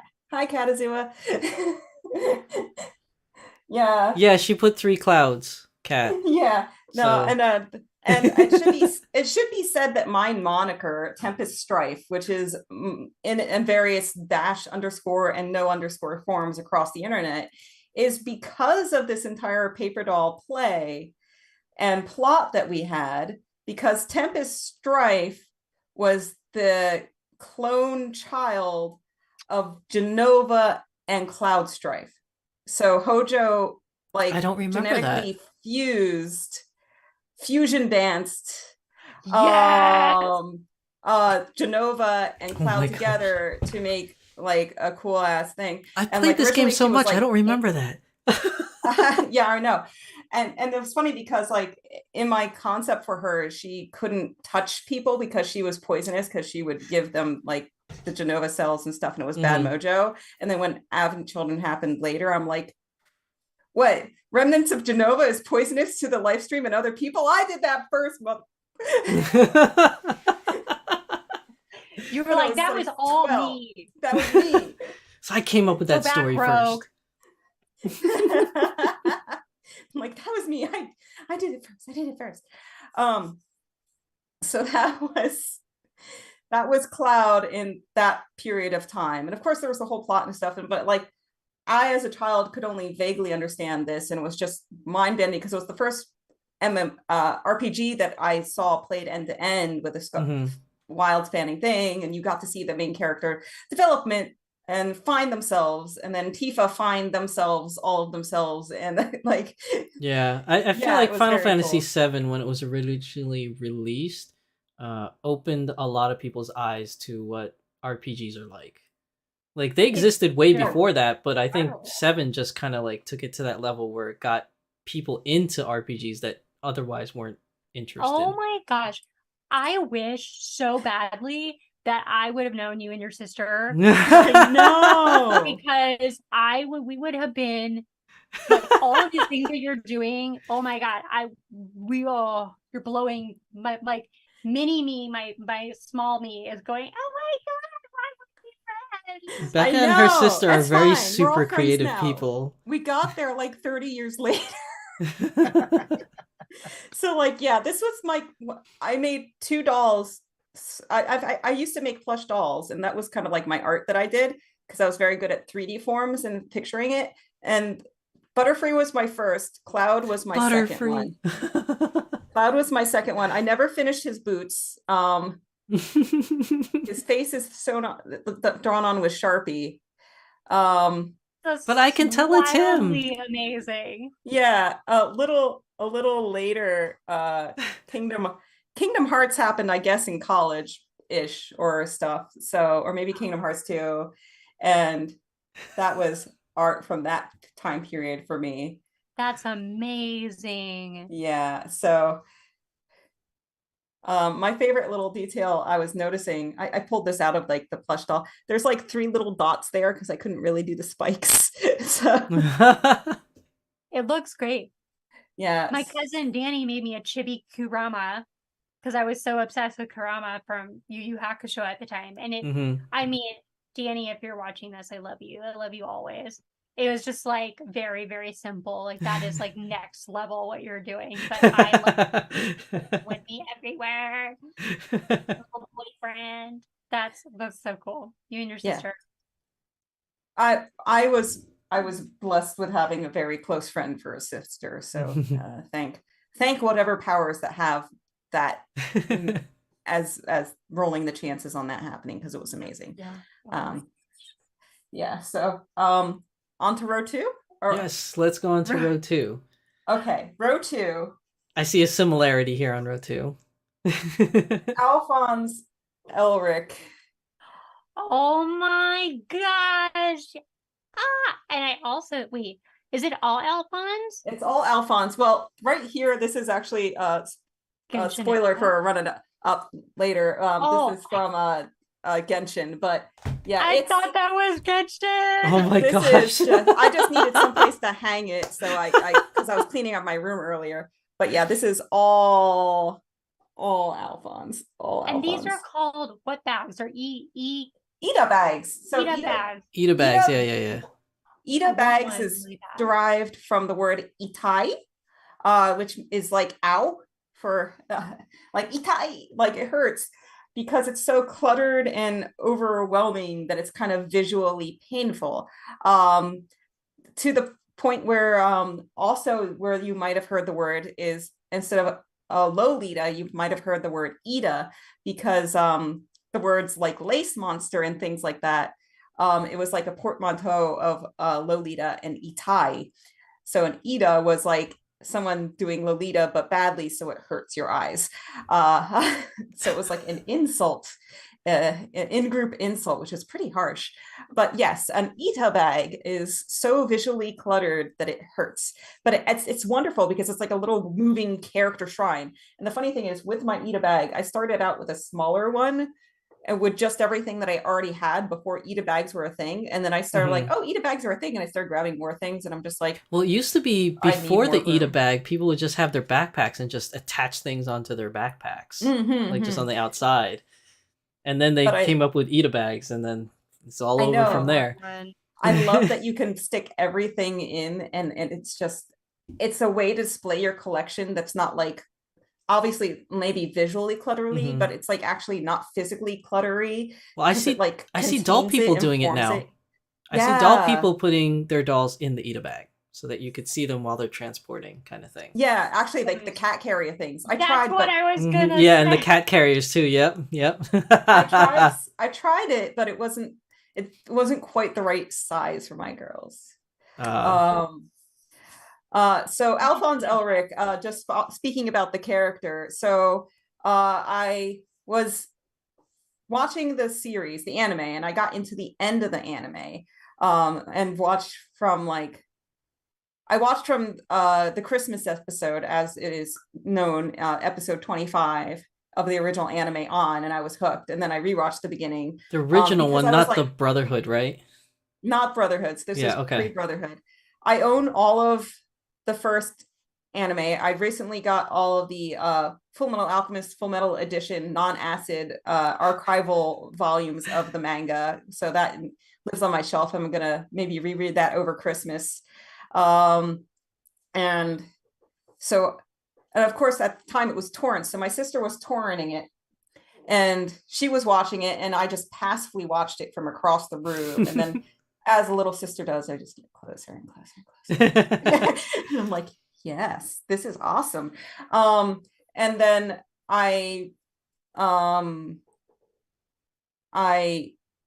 interviewed, which sounds weird. I interviewed for a role play group, which said that they were going to be starting to role play, and they were looking for people for several characters. And apparently everyone else sent like a few paragraphs of an example of them role playing as a character. I wrote about 5 or 6 pages for Alphonse. As is a pattern perhaps with the characters that I like, especially from about this point onwards where I had the means to do so. If I really like a character, my ultimate form of showing my love for that character, or of my husbando, waifu, etc., is to cosplay them. So I did in fact cosplay Alphonse in the Emperor Shambhala form, human form, because I was not so cool, or well, the suit of armor form would be really difficult to do. It is hard. And I tried to, like, I played with modernly with the means and everything that I have now, and Warbler and everything's much more available now, to what it would be like to create an armor that'll be Alphonse like, but more for my stature, so I didn't have to be crazy and have stilts and stuff. But it kind of it keeps ending up looking more mecha than I want. So I'm like, maybe someday, I don't know. But so yeah, so because of that and the role-playing group that I was in that was called Full Metal Folly, I met someone called Arian. From Arian, I learned that she was learning Japanese and going and staying abroad in Japan. From that, I realized it was possible, and I realized that I wanted to learn Japanese. From me wanting to learn Japanese, I realized that I wanted to find a college that had both Japanese and environmental studies in it. From there, I picked my college, and I went to that college. From there, I met my husband. Oh, wow. It's a whole pattern emerging. So basically, Full Metal Alchemist made me the person I am today and formed my life. Wow. And Alphonse Ulrich, once again, the little brother figure. Okay, I think we have a pattern with the top left there. So the Angelmon one has like little brother things, even though he's not the little brother, but the little brother has him. Then we have Tails' little brother, and then we have Alphonse's little brother. So yeah, a pattern there. I guess Vash the Stampede, kind of sort of little brother, but technically a twin. Well, technically, since Sephiroth and Cloud could be considered like kind of brothers, even though not biological. Maybe, but yeah, pre or post mindfuck. But yeah, like, because he thinks, of course, it was brother in arms. It was more like an idol figure. Oh, right? yeah, that's true. Yeah. So similarity in the center here, we have Vash the Stampede, and I both got the Suncoast figures, which were they McFarlane figures? I can't remember. And I got both the Vash ones. I don't remember what they were. I got the black variant version and the original version and the Wolfwood version. I'm kind of starting to sell them, and the plastic is deteriorating, but also. Oh my god, he's so cute. He's got the little bubble. So yeah, we've run into our very first doubles here. So it looks like Kat had Vash and you have Vash also. Yeah, so I didn't quite cosplay him, but I did get a coat that I have to this day, and I have replaced many buttons on, and I begged my mom for it. A red wool duster coat, because I had to emulate it. And I also created my own fan character, and I can't remember if we were using Yahoo groups to roleplay on at the time or what. Yahoo is what I used. Yeah, I did some not Rurouni Kenshin. Oh my gosh, Rurouni Kenshin. Not Rurouni Kenshin. Why am I blanking? Tenchi Moyo. I did some role playing with that, and I did role playing with Cloud. We actually had our own forums that my sister and I took care of. So yeah, like we a lot of also my form of showing love for my waifus and husbandos has been to not only cosplay them but to role play them. In the case of this, Vash was already taken, so I of course created a fan character who I think I called Galinka or something. It was something that was like flower based, which makes sense. And so I was another plant that fell from space. Yeah. Fan characters, fan OCs, whatever. I mean, that's kind of what you do. Yeah, that's kind of how it plays out for real. Yeah, and let's be real, and when you're role playing, if everybody, there's got to be a few more interesting here things in there. Otherwise, there's just like too much power creep with everybody that's like that stuff. And then we get unless we want to talk a little bit more about Vash. I love Vash, and I love that you mentioned McFarlane, because I'm wondering, like, when you say the potential that it was McFarlane toys, we're talking about like the McFarlane, like Yeah. Todd McFarlane. Todd Uncle McFarlane, Todd. yeah. I think it might have been McFarlane that did the Vash toys, but I'm not sure. It might have just been because in the Suncoast, like the McFarlane toys were right next to Vash. Yeah, they kind of had like a whole section for McFarlane. It had like a but similar then, vibe for the yeah. sculpt and everything. But there was like a lot of fun details in the sculpt and everything that were beautiful. I wish I had dug out because I might still have the Vashes around. I didn't dig out those figures. I was I'll go happy down enough that I found a Google hole. We love Todd. We love McFarlane. We watch his videos and we always call him Uncle Todd because he's so homely. Like he just feels like he's your uncle, like that cool uncle, but just does everything that you like want to do and be when you grow up. So now I'm like super excited because if that was him that did any figures, I have to buy them. Like, Let me see. Well, if I still have them, I will just ship them to you because I'm trying to. If I'm not displaying them, it's not. I'm like trying to like make my collections more concise and happy so that I can then expand them again. well, no, yeah, and you're gonna have a whole new plethora of things to potentially buy with the reboot. Yes, I series. found it. I found it. Here we go. It is McFarlane. God, It is. Vash the I never Stampede. got. Released I never got the October Millie 2000. one. I didn't. I vaguely remember the Millie one. I never got the Millie one. I eventually got way later the Is there other things? Oh no, it just goes to Akira. I love you, Todd. yeah. Well, yeah, I guess you're right. There is a Vash Stampede from I am McFarlane. going down another rabbit hole this weekend.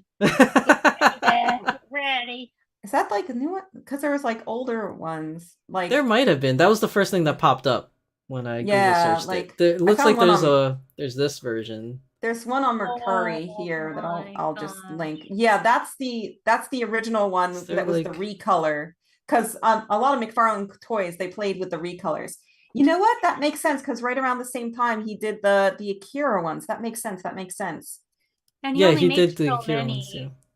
toys typically when he does like only. Yeah. So yeah, if I can locate my Vash stuff, I think I've been looking to get it somewhere. I will just ship it to you. My brother and I will be in cahoots over that because he was super into Trigun with me, and so he's Yeah. been so pumped. Do you have the plush? I didn't even know plush existed. I'll for send this that. too. It was literally in my sale pile because like I'm okay. He was a good husbando at the time, but there's obviously, as we get to the last piece, there's been a staying husbando Oh my goodness. that just gets reinvigorated over time. I mean, I understand. So then in college, Advent Children came out. Yes. And then even before the movie premiered, my sister and I used the videos, the little trailers, to put together costumes of Cloud and Sephiroth. And we actually won like amateur, I think it was the amateur league best in show at Anime Next. And it was the first prize and the only prize I've ever won for a cosplay. And that is still the Advent Children cosplay that I do to this day. So once I want to see again, photos. And 2, please tell me your sister, her husbando is Sephiroth.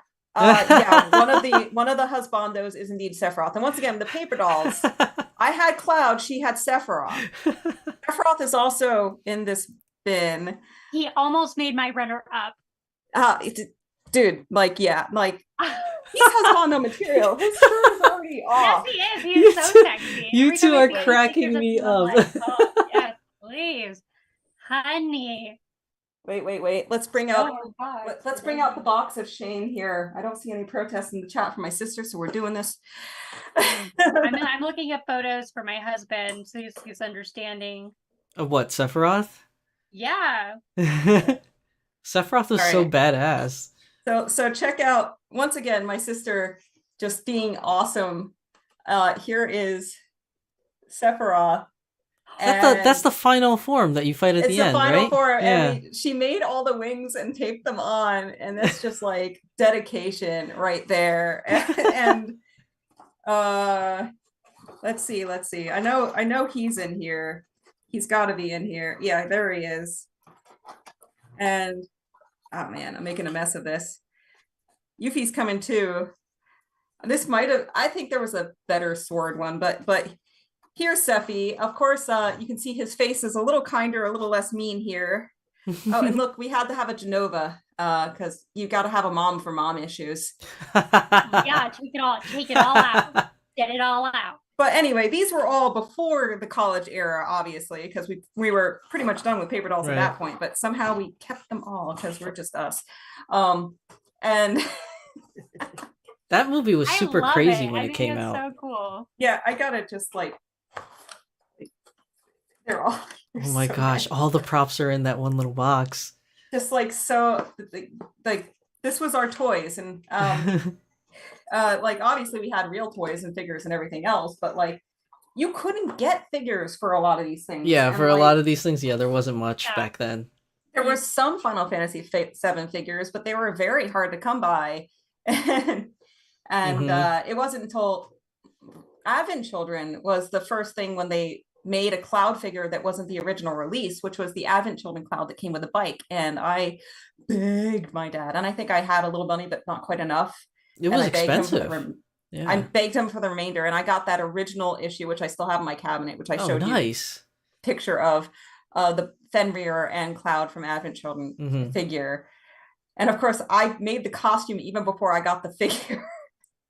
So there's things on that are inaccurate on that first costume. I got to take better pictures of the costume. I also got to get new contacts because COVID dried them out. They dried out my podcast. It dried out my cosplay contacts. Oh. Well, now know, that like, you know things are getting better, Yeah, you can yeah. kind of reinvigorate it. So like, yes, I cosplayed in the costume to go and finally pick up Advent Children. So like they announced Advent Children. It took like 4 or 5 years since the initial promo when they showed Advent Children. So like they announced it, I think, before I went into college, or like right as I was starting, but it wasn't until it was still freshman year when it was released. Like later half of freshman year, I think. Maybe. Is that the freshman dorm? I was already in the workforce No, by it the was time this came second year in out. college. Second year in college. And I actually, because I'm a big old dork, I dressed up and I went to GameStop to pick up my copy. No, you didn't. Heck yeah. And I don't even That's I don't even awesome. remember if my husband drove me or if I walked down that damn road because it was GameStop was walkable.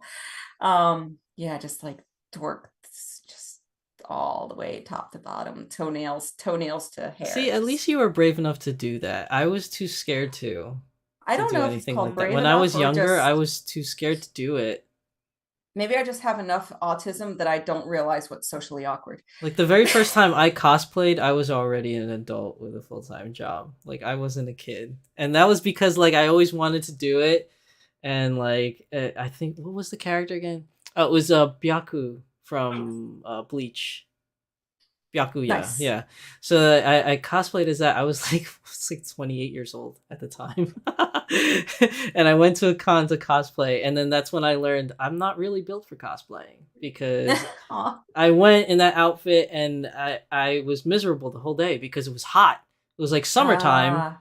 and I'm wearing like this big wig and this huge like samurai gown thing, and I was like, and it's all black, and I was sweating my ass off for like Oh the my whole God. day. My sister, when she wore the Sephiroth cosplay, it's all vinyl. It does not breathe.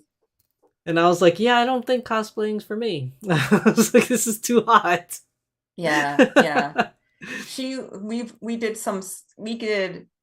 Otakon in the Sephiroth and the Cloud one year, Oh and man, that's she a was crazy place to just do that because it's it so was busy. hot. I mean, Yeah. ice cold water, only $1. There's a reason why that guy's famous, because everybody needs the water at that con, and it's so hot. It's so hot.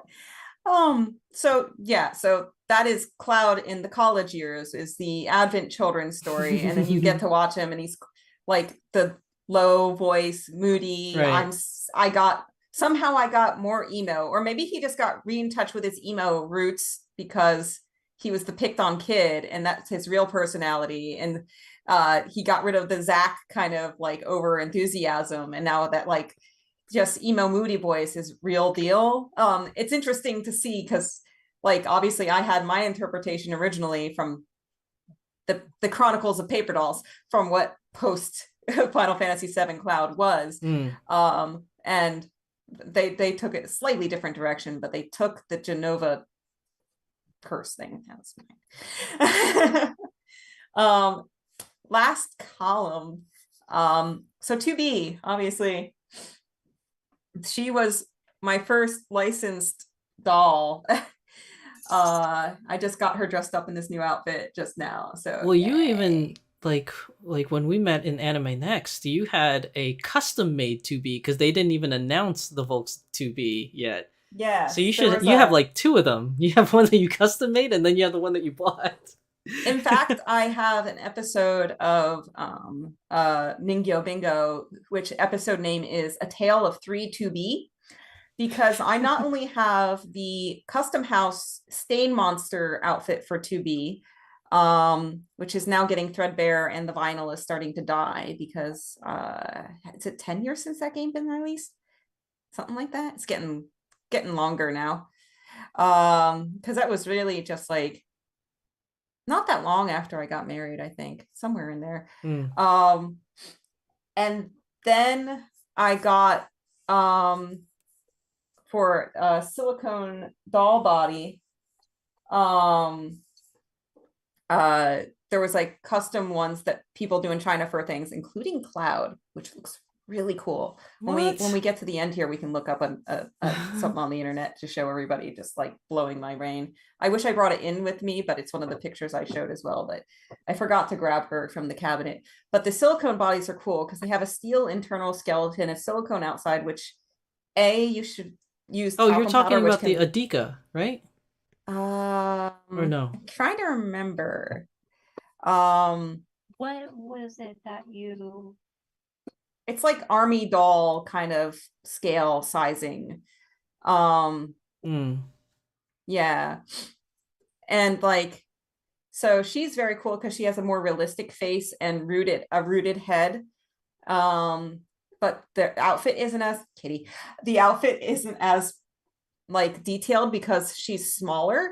So it's hard to get the scale in that size, but it's really cool because of the internal skeleton, and she's soft all over because it's a full silicone. But yeah, it's not Dika doll body because it's actually they do a whole bunch of dolls and stuff like this. We'll look it up afterwards. I'll Google while we're working on somebody else's Bison?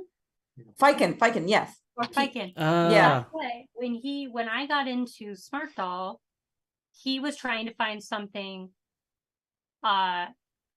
similar to that. And so he bought one and bought a head, and he was like, I think I'm just gonna get a Smart Doll. So it's what Yeah. They are really cool. They are really cool. So many photographers that I've seen that just do incredible work. Yeah. And we have one that's Oh, We great. have the well, it's not the Viking, but it's like Attica's version for Right, Smart the Doll. the It's Dika doll body. Yeah, yeah. yes, yeah, and So it yeah, but yeah, the silicone is a blessing and a curse because it's squishy, it's more realistic, it has a nice tone to it, it absorbs and bounces light off nicely, but it can rip, become brittle. You have to use talcum powder, which is actually harmful to breathe in, to maintain it, to make sure that it doesn't get sticky, because silicone will start to off. It basically denatures, and you have to keep powdering the outside, so it's a high maintenance kind of thing. I didn't know that. Yeah, so it's high maintenance, but you get some cool results out of it. My 2B Fiken doll will probably forever remain in that outfit. But I am very tempted to get, there's ones that are male, so I'm very tempted to get a Cloud doll eventually. Mm. And there is ones for Kaine from Near Initial. But yeah, 2B has beautiful, beautiful, beautiful step on me energy. She is in charge. She is mental anguish. So she joins the mental anguish club with uh uh Alphonse and Vash and Cloud. Yeah, just like the terror. I don't, spoilers, but there is some things she has to endure over and over and over again, Mhm. which is like pretty crazy. And she's like sexy, and also I just was highly amused with like the Yoko Taro, because I came into Nier Automata from having watched my husband play Nier, and also helping him play through Drakengard 3, and then like Nier Automata happened, and I'm like, oh cool, more crazy cross play, we're gonna get some shooter action game kind of stuff happening. And then it's like the music draws you in, the music is insane, the music from the first game was insane.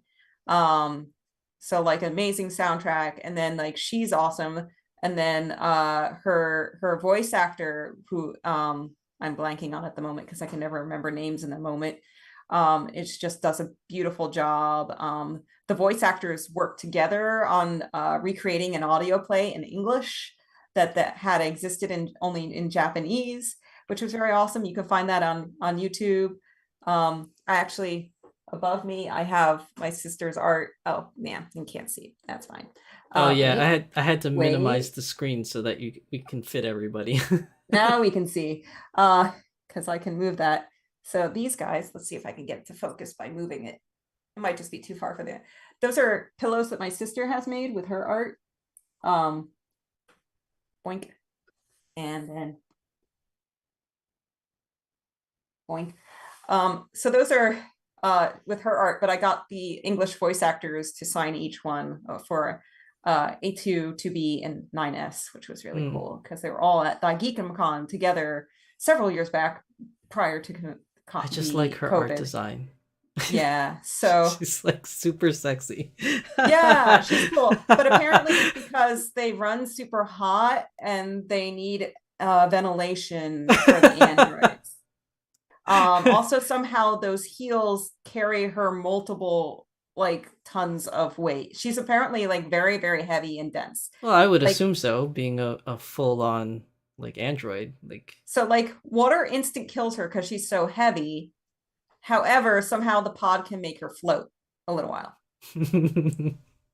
yeah, those pods are super strong for some reason. Video game logic. It's Yoko Taro. I made a pretty girl that's gonna kick ass logic. It's fine. It's fine. It's fine. Well, she's very, I mean, I've not seen the games, but my brother and his best friend, pretty much his whole friend group, obsessed with her. Like they have artwork, they played the game so many times. When Nier Automata came out, like she was used in pretty much everything, like all over the place.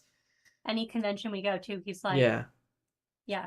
She's everywhere. There's so many tie-ins now. Speaking of which, speaking of animes restarting in January, the Nier Automata anime is going to happen in January. So if you don't want to dig into the game, which I highly recommend you do anyway, and there's an easy mode, so you don't even have to like beat your head against a wall to play it. I don't know. Have you seen me play video games? I played it. It's I fine. played you it. You can just play sex. It's fine. It's I fine. played it in easy mode, and it was still hard for me. I mean, wait. If you can beat Kingdom Hearts, you can. I couldn't. Oh, no. I couldn't beat Kingdom Hearts.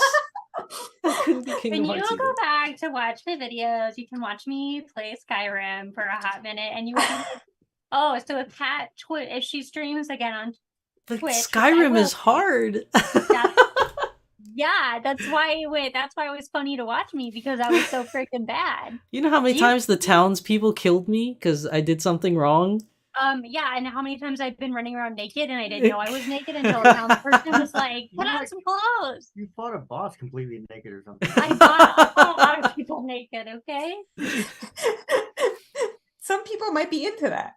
Yeah, I like games, but I'm not good at them. Happen. And I would kill my person like following me and like get a lot. Yeah, I'm not good. But I'm totally gonna watch the anime because I have to know what the hype is about. I'm kind of the fact that she's beautiful. I'm kind of curious if the secondary market on the 2B and 9S dolls are gonna skyrocket once the anime comes out. I don't know if it'll skyrocket that much, and I only say that because there's a lot of her like floating around for sale. There is, because it was pre-order. Everybody that pre-ordered gets one.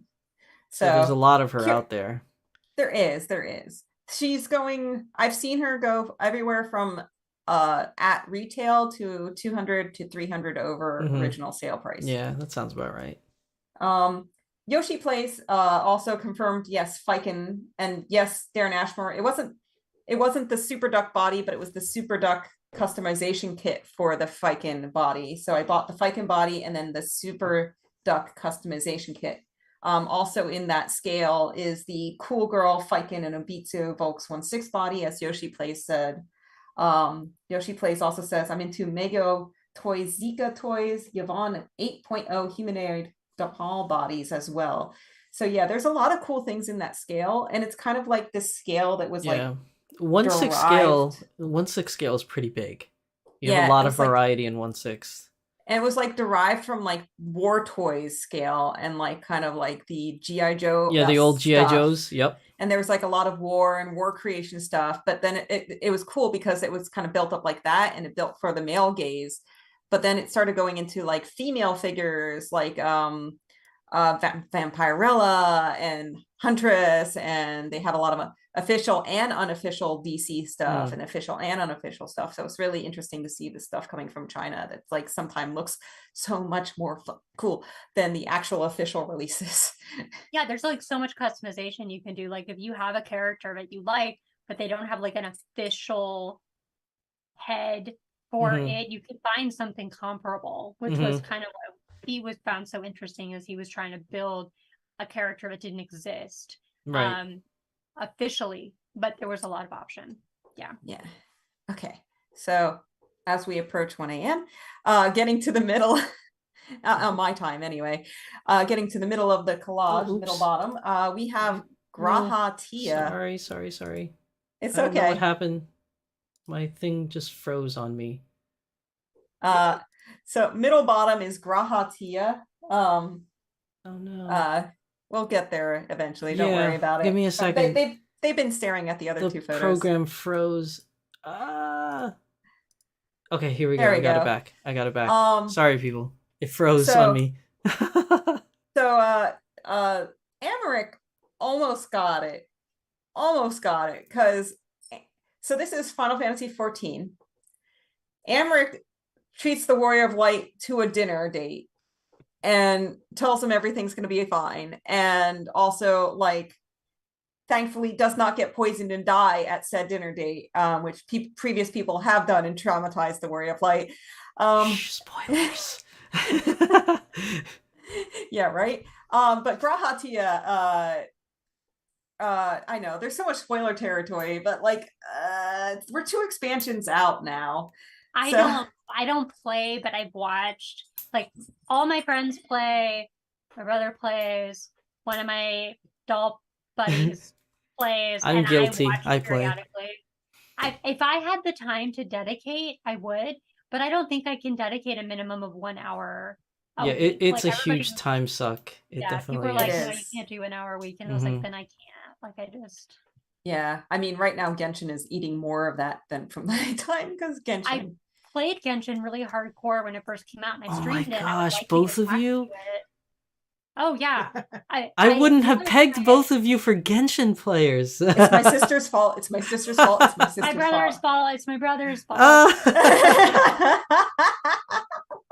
But So- he still plays. He does his dailies and everything. I need to Mhm. get back to it. I really love playing, but I had problems with my voice. Like I have the vocal cord issues, and so I stopped. Then I got into Smart Doll, and then I just never went back to it. But Mm. now I want to get back to it, and I want Yeah. to gaming. Isn't Paimon the freaking perfect size for a mini Dolphy Dream? And you could just have her with your cosplay. Yes. I want to do this, but apparently there's not going to be a mini Dolphy Dream body, but maybe there will. Who knows? We'll just have to wait and see. I would love. Oh gosh. But my favorite character never gets made in anything cool in Genshin because she's not considered like a popular character, which is Noelle. Oh, my bae. I know. It's So hard. that means you got to custom make one. It's interesting because I feel like a lot of the attachment I feel like a lot of the attachment in Genshin comes from the pursuit of a character. So I feel like the freebie characters don't get as much love because you didn't have that attachment from trying to chase them and attain them. But I've seen a lot of the freebie characters still be made into like little figures and stuff like that. So that happens sometimes, yeah. Noelle is literally the first freebie character. They're like, when you draw on your first banner, you will get Noelle. I love her. She's such a tank. I'm obsessed with her. I love her. I know that there's so many other characters that have come out since I stopped playing, and my brother, like, he plays gacha games and everything, so he's always telling me about who's new and sending me a photo, and he's like, new waifu on the way, and I'm like, okay, 5-star boy. Yeah, I know. Genshin is literally the waifu husbando game. Like you pick your ones and you raise them. There's so many. Daddy has not made his way into my crew, but I am ready for it. Daddy or Grandpa? I can't get into Genshin. I played too many gachas already. Wait, Zhongli? The black ponytail, long hair. He's the first Daddy. Yeah. With that does the giant pillars. Yeah. He grandpa. He's more of a grandpa. Well, I like story-wise, he's more of a grandpa. Oh. Everybody was like, Daddy, and I was like, he's a grandpa. Well, I do like the mold because my husband's 7 years older than me, so I'll like them all. that's So Ashmore says, regarding 2B, I'm not getting more than 100,000 yen for 2Bs at the moment, not since folks re-upped on the mirror license and the rumor mill kicked in again. I would love an A2. Wait, I don't need more dolls. We all tell ourselves, and you know what happens? It never works out that way. Yeah. Also, don't count Mini Dolphin Dreams out yet, Tempest. If Volks doesn't give us a refreshed version for 23, we'll a little patience will reward us. And I mean, like, you feel like it must be coming in again. No, it's got to be coming in again. They're just leaving us in suspense about that whole MDD thing. So Grahatia, how spoilery do we want to be here? Well, he's a cat boy, so there's not he's really a cat boy. Not really much to explain there. Everybody loves a cat boy. I mean, I do. I hear there's a dating sim that's all about cats, so I'm about it. He makes you sandwiches. He does. I love him. He's your own personal fanboy. I love him. He's got two different color eyes. Fanboys about you. Like, yeah. What else about Graha? He has both a mode that is like I love you and I read all about you and you're so cool and I'm gonna like, oh my god, I'm finally meeting you, you're great, da da da da da da da. But also he has a mode that like is like, I'm a badass mage and I'm gonna save everyone. Yeah, but he was a And fanboy first. it depends on how you met him in the story though, because like at first he was just like a researcher, Oh yeah, that's true. At first he was a researcher. Yeah. which wasn't that interesting and no one cared. They're like, okay, he did stuff and then he But a got, researcher of royalty. yeah, researcher of royalty. Then plot happened, and then Yeah, the stories in plot 14 are a little happened. complex to explain. And then like 3 expansions later, more plot happened.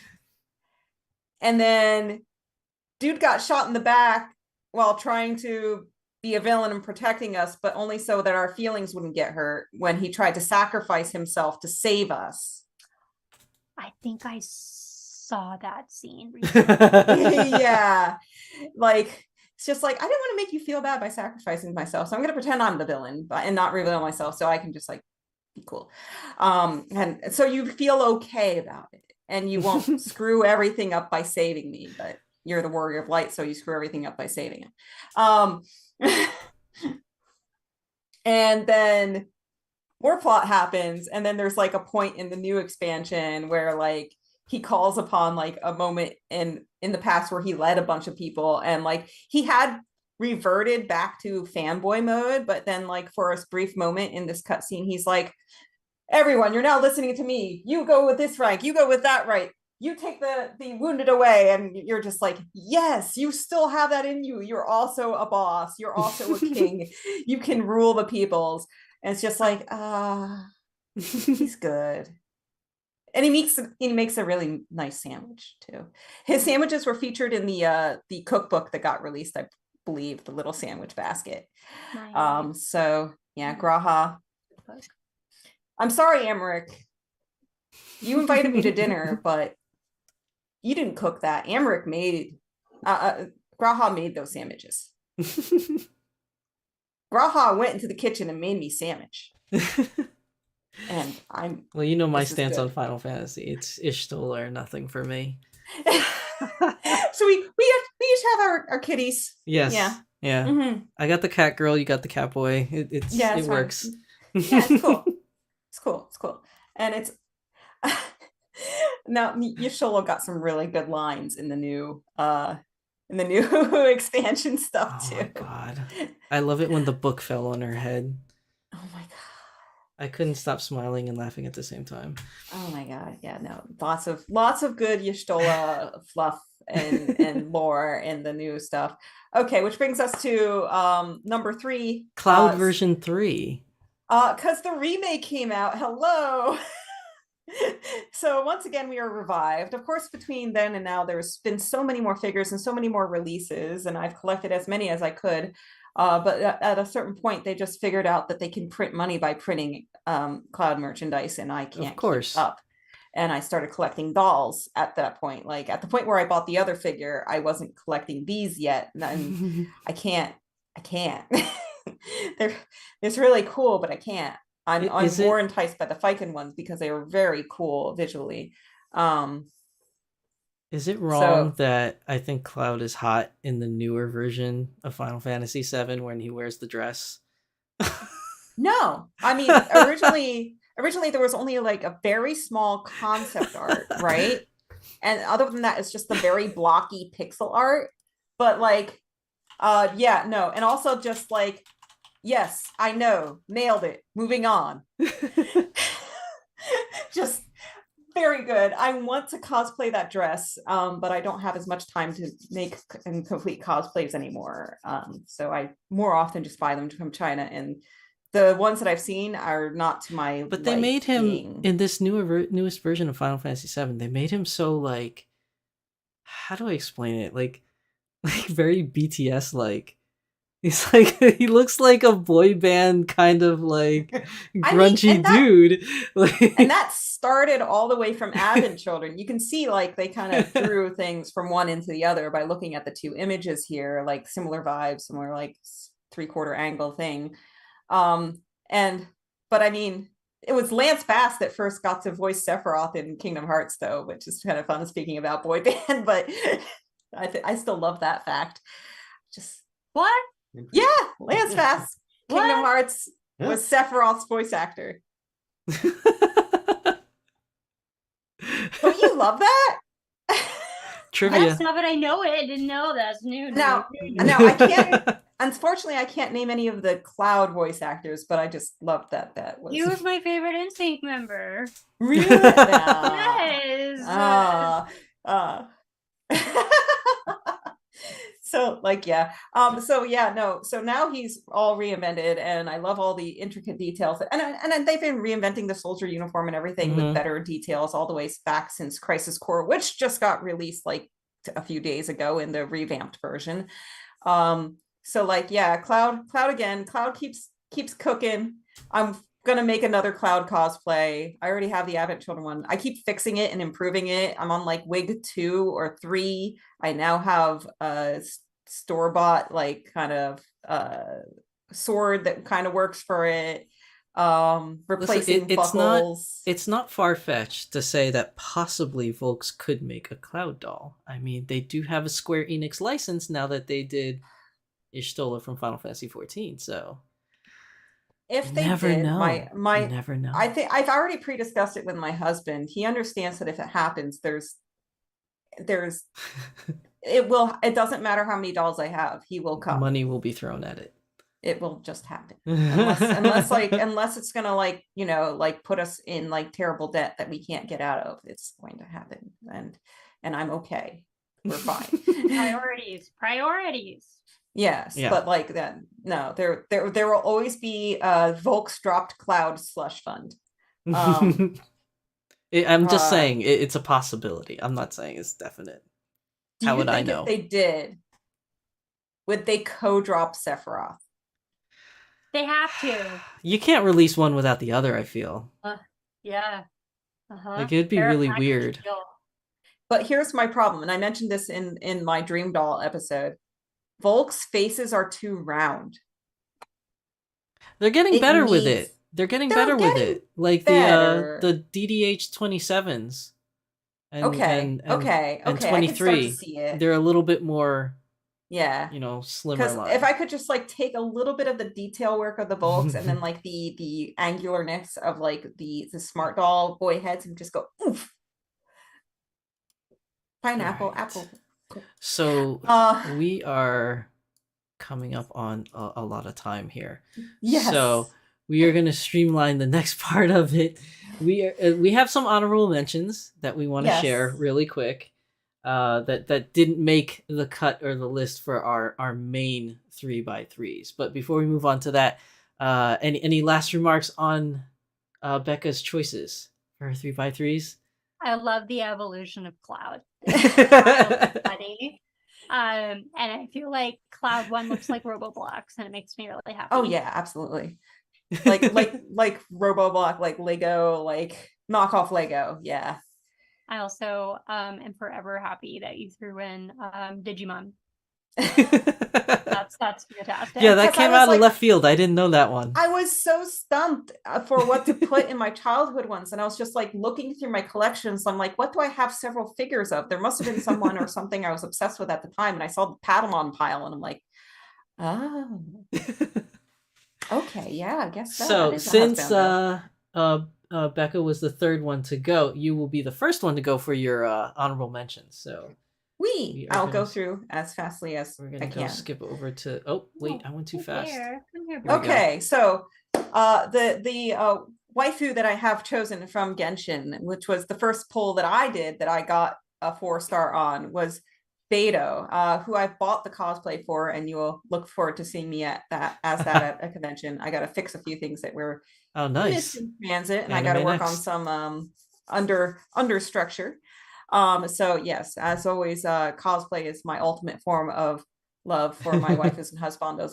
The only reason she's not further on the list is just because it's so new to me. Like, I've only really started playing in September. It's hard to tell if this waifu will stand the test of time, Yeah, that or if bond. it's just like the You gotta newest build that of- bond.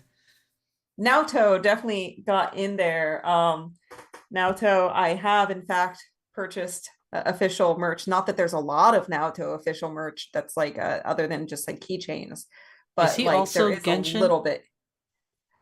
This is Persona 4. Oh, Persona 4. Yeah, I'm because I'm not familiar with the character, so I wasn't sure. Yeah, Naoto Shiodane is once again hitting on the androgyny notes, as we mentioned before, is in Persona 4 as an investigator that's actually investigating the main team, but then in the way of all shoujo and whatever anime, then becomes their friend, and helps them fight evil.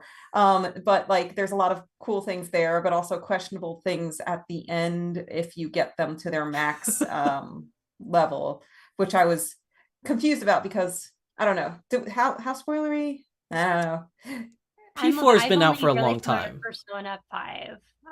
My Persona 4 understanding is very minimal.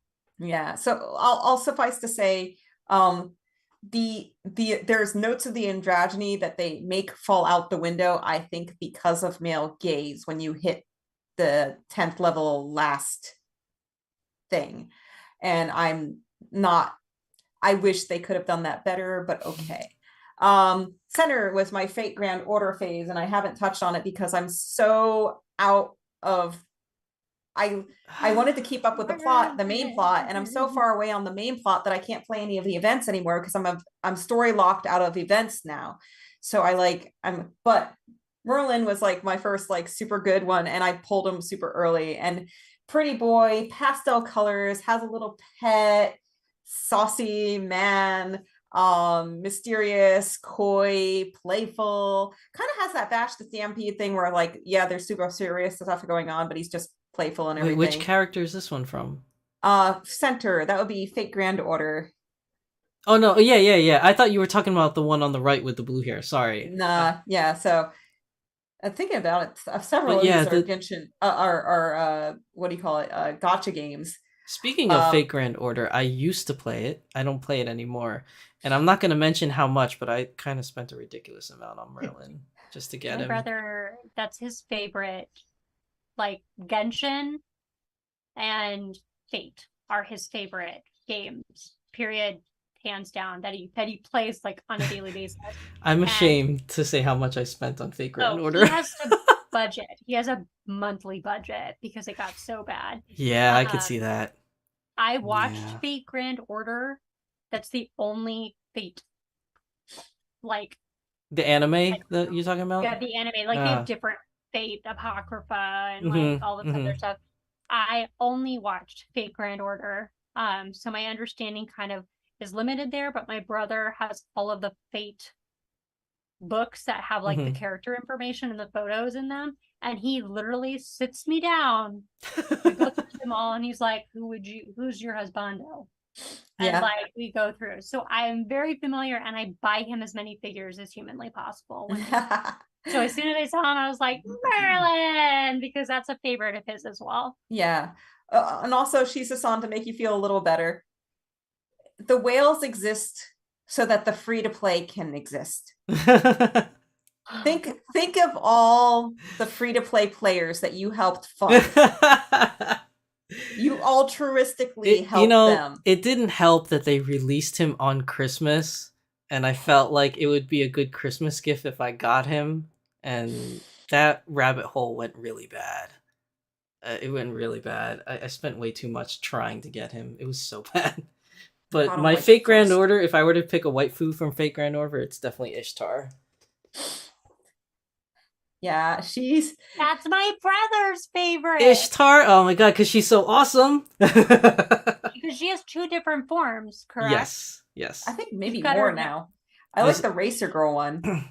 Yeah, she has different forms. I don't think it's Ish, not the one that she has the blonde and the black hair. Erishka girl. Erishka girl. Sorry. Erishkaigal or Erishkaigal or whatever. Erishkaigal is his favorite. That's not for Grand Order. Grand Order, his favorite waifu / husbando is Astolfo. Astolfo, yeah.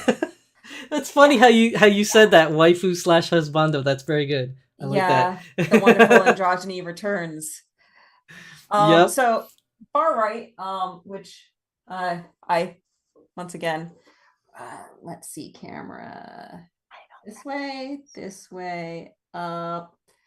Okay, there's my little Idia shrine and his brother. So he is in this twisted wonderland. Oh, okay. Yeah, so he is the tech brother, and he talks in like speak at times, and he's totally into video games. But also there's like dark past stuff that I'm not spoiling myself for yet, and I'm getting behind on story, just like Ground Order. I'm like, but the gameplay is just not as engaging because you have to like, you basically just sit it on autoplay, and then you do other things, and you come back, and then you use tokens that you got from that to do other stuff. But like, it's nice when the main story comes out because it's just like a visual novel, and there's nothing really locking you out of the main plot. But it's all the characters are based upon Disney villains. So he's obviously based on Hades, but that's not why I love him. I love him because he is the otaku. He is the me, and cute and stupid and like socially awkward to it, and then he has like the like god mode where it's like, duh, don't you know that, noob, kind of thing about him. But also then he really loves his brother, and he brought his brother with him to school. But also it seems like his brother was created, and there's like little whispers in the text and everything that like maybe he actually used to have a real brother, but then he made this one or something, and it's like nothing's really described yet, and it's all, I'm excited to see where it goes. And yeah, maybe I will play this live stream with Twitch. Yeah, that'll absolutely be a good one. And it's visual novel, so it's like very That's my like jam. That's my jam. And Hades is my favorite Disney villain of all time. Really? Wow. Yeah, so I also have a cosplay for him. So I now have a cosplay for Beto, Naoto, and also Idia Shroud. All right. I can't really say I have a favorite Disney villain. I'm trying to think of one, but Yzma. Villains are cool, but I don't have a favorite Disney one. Yes, Yzma. Pull the leather, Greg. Yeah, no. Yeah, I'll have to get back to you on that because I can't think of one right now. Squeakin' Nick, squeak it, squeaker.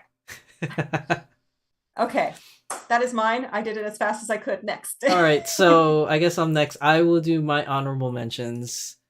Boom. These are my honorable mentions. So yeah.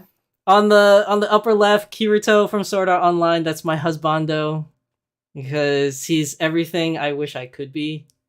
He's like a gamer dude, and he's like the best gamer dude. He's got best girl on his arms. Like I don't know what else to say. He never loses. He marries her, and he comes in it. So it also has the husband wife vibe. Yeah, it's so cool. He's so cool. Like if I were to be any dude in anime history, it's got to be Kirito for sure. I know I might get a lot of hate from a lot of anime people out there, but but Kirito is my husbando.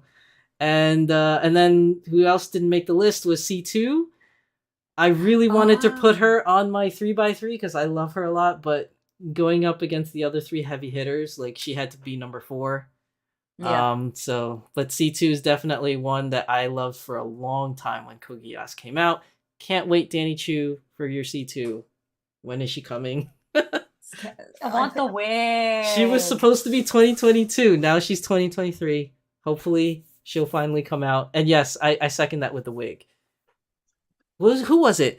Diana, the doll fairy. She just did a new video of wigs that she got from Zazo, and she got that mint green wig.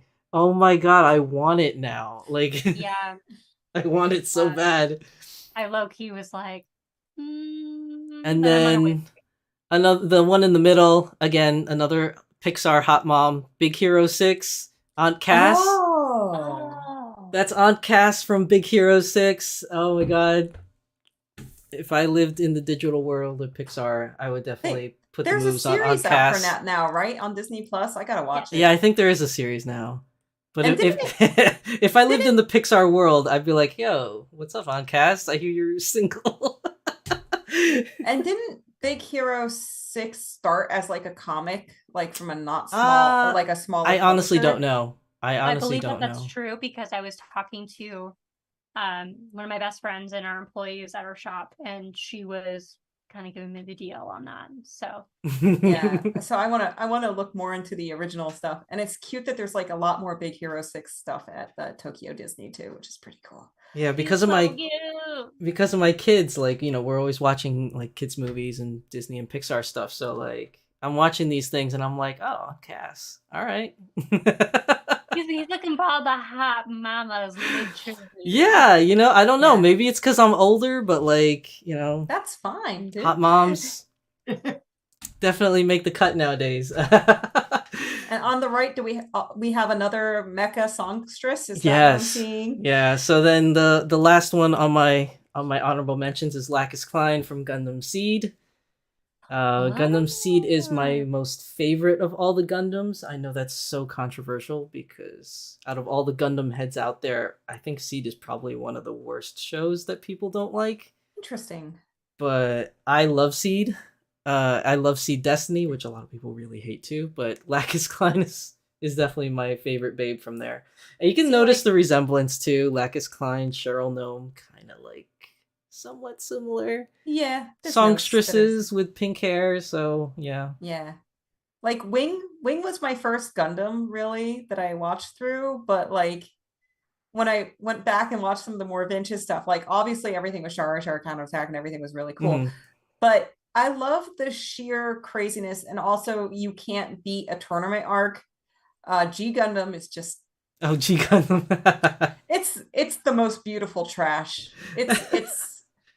It's like a dumpster's fire that smells like weed, and I love it. No, my first Gundam was the original Gundam. So that was the first Gundam I was introduced to. And then it went from there to like MS 8th Team to Gundam Wing to Gundam Seed to I think MS 8th Team was the first Gundam I watched where you really got the essence of Gundam again, where it's like really digging into gritty. The terror of war, and I'm like, oh yeah, it's really gritty.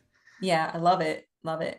But yeah, that's my honorable mentions. There's way more that I could have put on here, but I just I wanted to include like DC Comics and Marvel Comics, but then it was gonna get too much into a hole of way too many honorable mentions. Oh yeah, because there's a whole laundry list on that side of stuff. But that's mine. Technical. So like we were doing 3, so I was like, well, I'll pick 3 more just to like go on the 3. Oh yeah. I mean, we each just did 4, so you're not far off. And we already confirmed that Sephiroth is on there for you, so that's your number 4. Yes, true. That would be Yeah. Yes. All right, so let's move on to Cats. These are your selections for honorable mentions. Is there not a theme? There is a theme. There is 100% a theme. Physically, and then the transformation. So Zex, down at the bottom, he was my other Gundam boy, and he gives me Catcher vibes, but longer hair, and he's batty. I love his Gundam. He transforms in his robot. Yeah, in his robot, exactly. His Gundam is one of my favorites. Alucard. That's Castlevania, right? Yeah, Castlevania. And he's just like such an amazing character. Like I just love him and his story, and it's like really tragic. And like the whole time I was just like, just don't get pooped on by everyone. And so like I was like really happy for him at the end of the anime series. The anime. I should actually watch the anime. That's it's so good. That's the new Netflix one, right? To sit down and watch things now. I think I might have to get some Netflix happening for me in January. I gotta catch up on a few things. It's good. Yeah, he was just the one I was cheering for throughout the entire show, and so I was really happy for him at the end that like he got a happy ending. Because I think he deserved it more than any other character in the entire show, aside from his dad. Like you do feel for his father as well. And then Geralt from Rivia. See, is it Geralt the game though, or are you thinking Henry Cavill Geralt? Oh, I like all of his. see, now we're getting back into hot dad territory. which we're calling, and by we, like the cool people say it's Zaddy. Zaddy. If they're an actual dad, like have contributed to the birth. Have contributed. I was like, you said birth. I was like, wait a minute.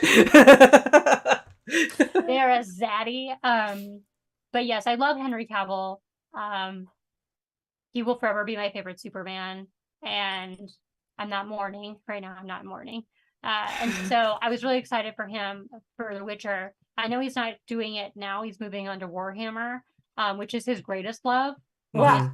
Oh, is that why he's moving? Well, he wanted to do Superman, but with the new takeover in DC, they said no. But he wanted to come back as Superman, and the previous studio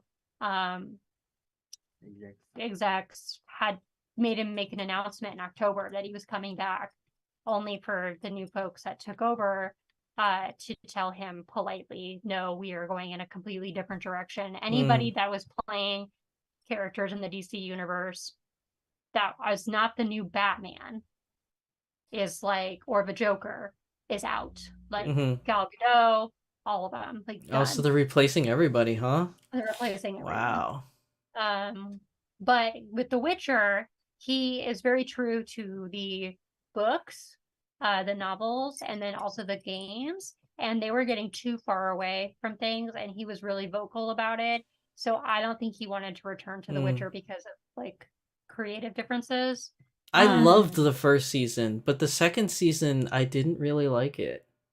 They strayed a lot. I think the animated stuff that they're doing for Netflix is good. I actually would like to see them do more animated work for The Witcher personally, just because I'm not invested. And once Henry's gone, especially since I know that he had the show, like the show's best interest at heart, like they're just going to poop all over it. I'm tired of that. So I won't watch it anymore. And it's Liam Hemsworth that's going to be Liam, Thor's brother? Yeah, you're just not as cool as your brother.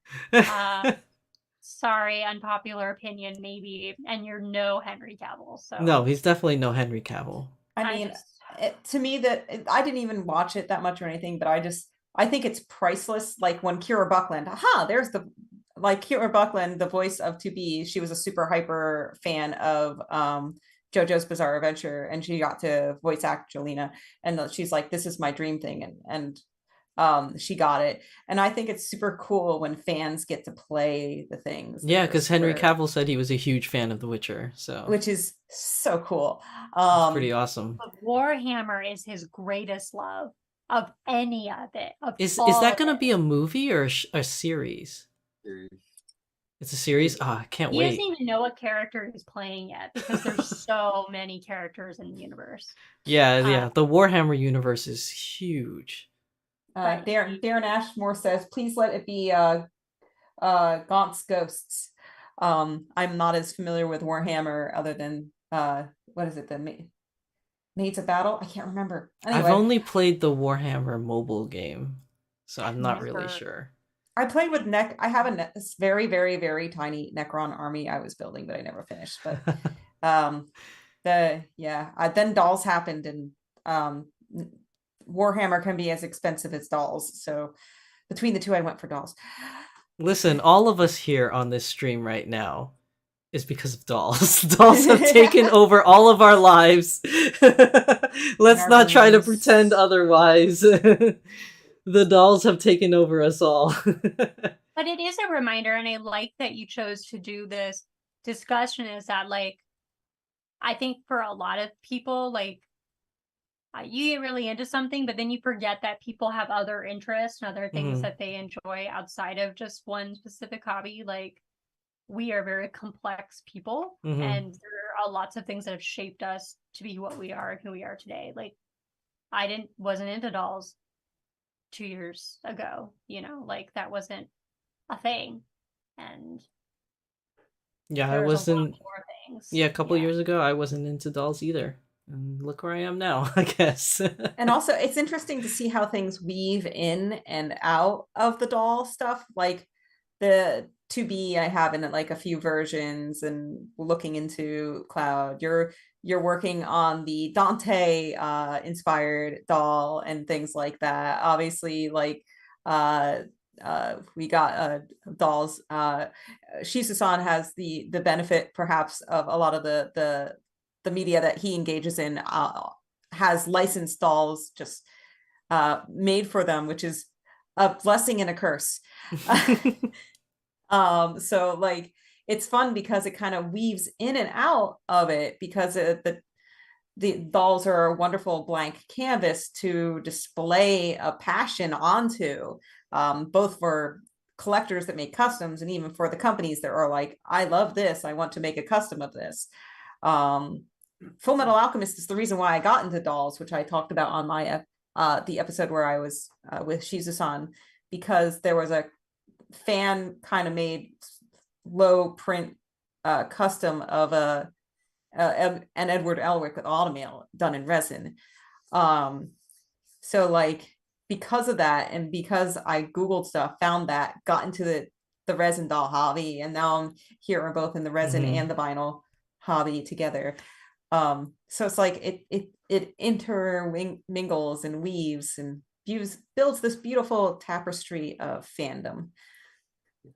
Yeah, and if any companies are watching this stream by any chance, if you can make any of these husbandos or waifus in the future, money will be spent. Take all my money.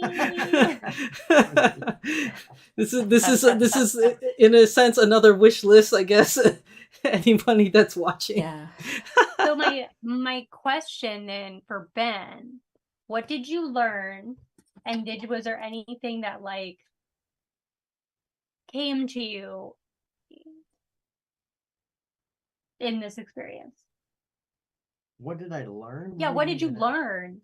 Like, I don't know, about me, about yourself. Did you learn that maybe there's an animated someone out there that you would be like, yeah, okay, yeah, or a video game, someone, or a video game? Yeah, I mean, admittedly, I'm not nearly as well versed in anime as you guys are, so I don't know half of the characters, but that doesn't mean that I don't appreciate the art or the stories that come with them. But I don't know them. I can agree with a few of the characters that came up just because I know who they are, such as Jessica Rabbit, or like certainly Dante, of course. That's like setting the bar pretty high. But to add to that, I would put Solid Snake. Yeah. Oh, Solid Snake. Solid in there. Is he a zaddy? He is a zaddy. He's a zaddy. He's got clones. Does that count? I don't. Zaddy? He's a clone. Kind of, yeah. That just means there's more of him to go around, I guess. And you get a snake, and you get a snake, and you get a snake. But you, ma'am, get big boss. Oh wait, Darren Ashmore says, "Hang on, Shizusan. Mr. Shigeta is wandering around here. Any pleas for Volks? Make them now. Cloud and Sephiroth, please." Shizusan, who would you beg for from Volks? From my 3x3, I don't know. Lacus would be a good one for Volks. I would like to see if I can have. They already did Cheryl Gnome, so that's fine. But Yeah. I'm waiting for them to do their Disney Princess Belle. So Yes. They can't wait for that. That's going to be coming. I would love there to be a Shizuru doll, but the anime is not that popular, so the chances of that is slim to none of that happening. Magical Girl Kit Kat. If they announced it, and you would, which one out of your 9 would, if they announced it, would you buy within 10 minutes? I think realistically, like that would actually happen would be Haruka with Sailor Uranus, but they're coming into their very last arc, the last arc of Sailor Moon Crystal, and they've had so much time to make the outer skies, and they haven't. So it's kind of like, yeah, I would jump and I would buy Neptune and Uranus, like for sure, because like I have a huge shrine for both Yeah. of them, so it makes sense. I wonder if sales kind of just went down as the collectors that were getting them all gained fatigue. Yeah. Well, and there's a lot of resale too. Like I've seen a lot of them. And to be honest, I wasn't like people are like, I don't know why you don't have one of the Sailor Moon Dolphy Dreams. And I was like, because my heart will always remain with the Outer Scouts, even though I love all of them. And I've seen some people do amazing cosplays. So I am preparing to do a cosplay with a couple of creators in 2023. So it's going to happen for the smart doll world for me. But if there was an actual licensed outer Senshi, I would freak out and I would have to buy at least 2 of them. Yeah. It is within the realm of possibility because they did Sailor Moon before, so They you have never all the know. patterns. They do. They may. And I thought I would love to see Danny Chu's take on it, but I don't know. Yeah, it's kind of like, do you want to redo something that somebody else has done? Kind of a thing. Like I feel like, and I also don't know if Sailor Moon is something that's really like on his list of things that like he really identifies with in terms of anime. He has the shoujo like leg length. Yeah. He does, yeah. Smart Like, dolls from definitely do. From that original thing. But we got distracted because of our lovely chat's comments. We weren't done picking on Ben yet. Okay, so you have Solid Snake. We talked about Jessica Rabbit and Dante. Who else? Yeah, so if we're going way back to the beginning, I would put She-Ra in there. Oh, Heck She-Ra. yeah. I just watched the Christmas special the other day. Oh yeah. Oh wow. That's awesome. If I had to, and going with She-Ra, I'd have to put He-Man in there because He-Man. And then I would probably start leaning more into like in my teenage years, I would be into DC properties. More specifically, like the women that were in Batman the animated series. So oh my gosh, because like Harley Quinn came out in that. I cosplayed her when I was younger. Yep. Once again, ultimate form of love for a character. Yeah, Harley Quinn, Poison Ivy. Any of them, Poison Ivy, Catwoman. Catwoman, yep. I really loved the Batman animated series when that came out when I was a kid. Me too. And then Batman Beyond was I couldn't wait to get home from school to watch Batman the animated series. Yeah. Totally. Ben loves Batman Beyond. That's actually one of his absolute favorites. I own the whole thing on DVD. Also, so good. Also, rest in peace. I'm forgetting the voice actor's name. Yeah, it's unfortunate. Kevin Conroy. Yeah. Oh yeah. The voice of Batman. Yeah. He still got one more film, I think, that he recorded that's coming out soon. So. Oh, that'll be good. Animated film. Yeah, right. I feel like that's gonna sell very well. Yeah. And then like your adult life with me, like, because you were with me through college, well, half of college. Yeah. I can't think of anything animated. I think I pretty much, the dolls have become like the attraction. In a way. Like these are like, she and I view the dolls as different things entirely. Mine are more like figures that I pose in, and I leave them in like a trophy stance almost all the time. I don't carry them. I'm right there with you. I do the same thing, Ben. So these, and then I've created a few, just done face ups and stuff. So I think they themselves have become, in a way, all of them have a different meaning or attachment for me. So. Whereas mine are like my babies and my companions, and my muses. Like I like to take them with me or have one around me while I'm lounging or if I'm out and about. Like, yeah, my Chitose comes with me when I go outside to events and stuff. She's like my partner in crime. Yeah, my dolls, and Tempest was really the first one I got. Once again, Tempest Strife. It's all interrelated. It's all interrelated with the Husbandos. Yeah. So like, she was like the first one, and it came from, initially it was shelling characters that already existed. Orion back here is the Sephiroth analogous one. So yeah, there's that one. And so it started with that, and then I just started buying dolls because I liked the design of them and tried to fit them into the story, which is like the one I got from Full Custom Service, and then I got into Changeling and stuff. But then I started buying things more recently. It's been like I buy the doll first and then create the character around it, or I just enjoy them as they are. Like my first licensed doll to be, now I have a Strength with her lovely fro. I want a full-on fro. I'll get there. I need to chill on the doll budget this year. Yeah, and like just Yeah, I fun wanna. stuff. I've mentioned it many times on my channels.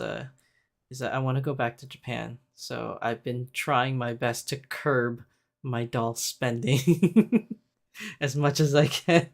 So I've been trying not to purchase things. Sometimes I've failed. But yeah.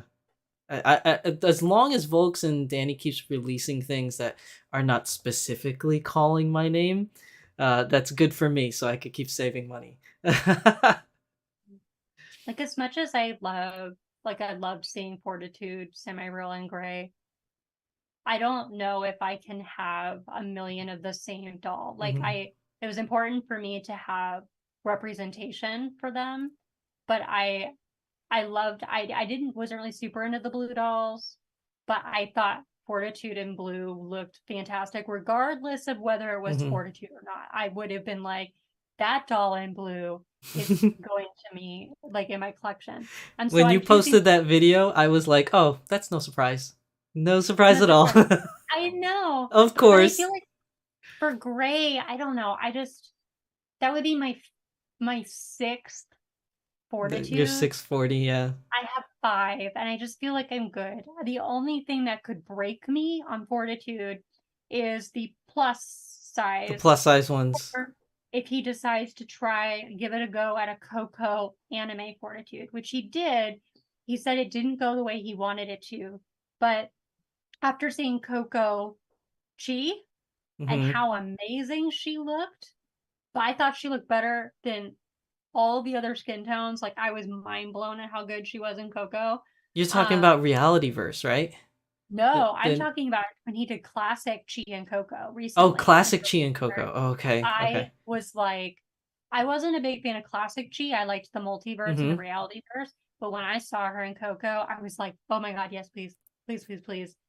This is amazing. So it kind of gave me hope that maybe he'll do Fortitude in anime Coco. But other than that, I'm done. We're done with Fortitude.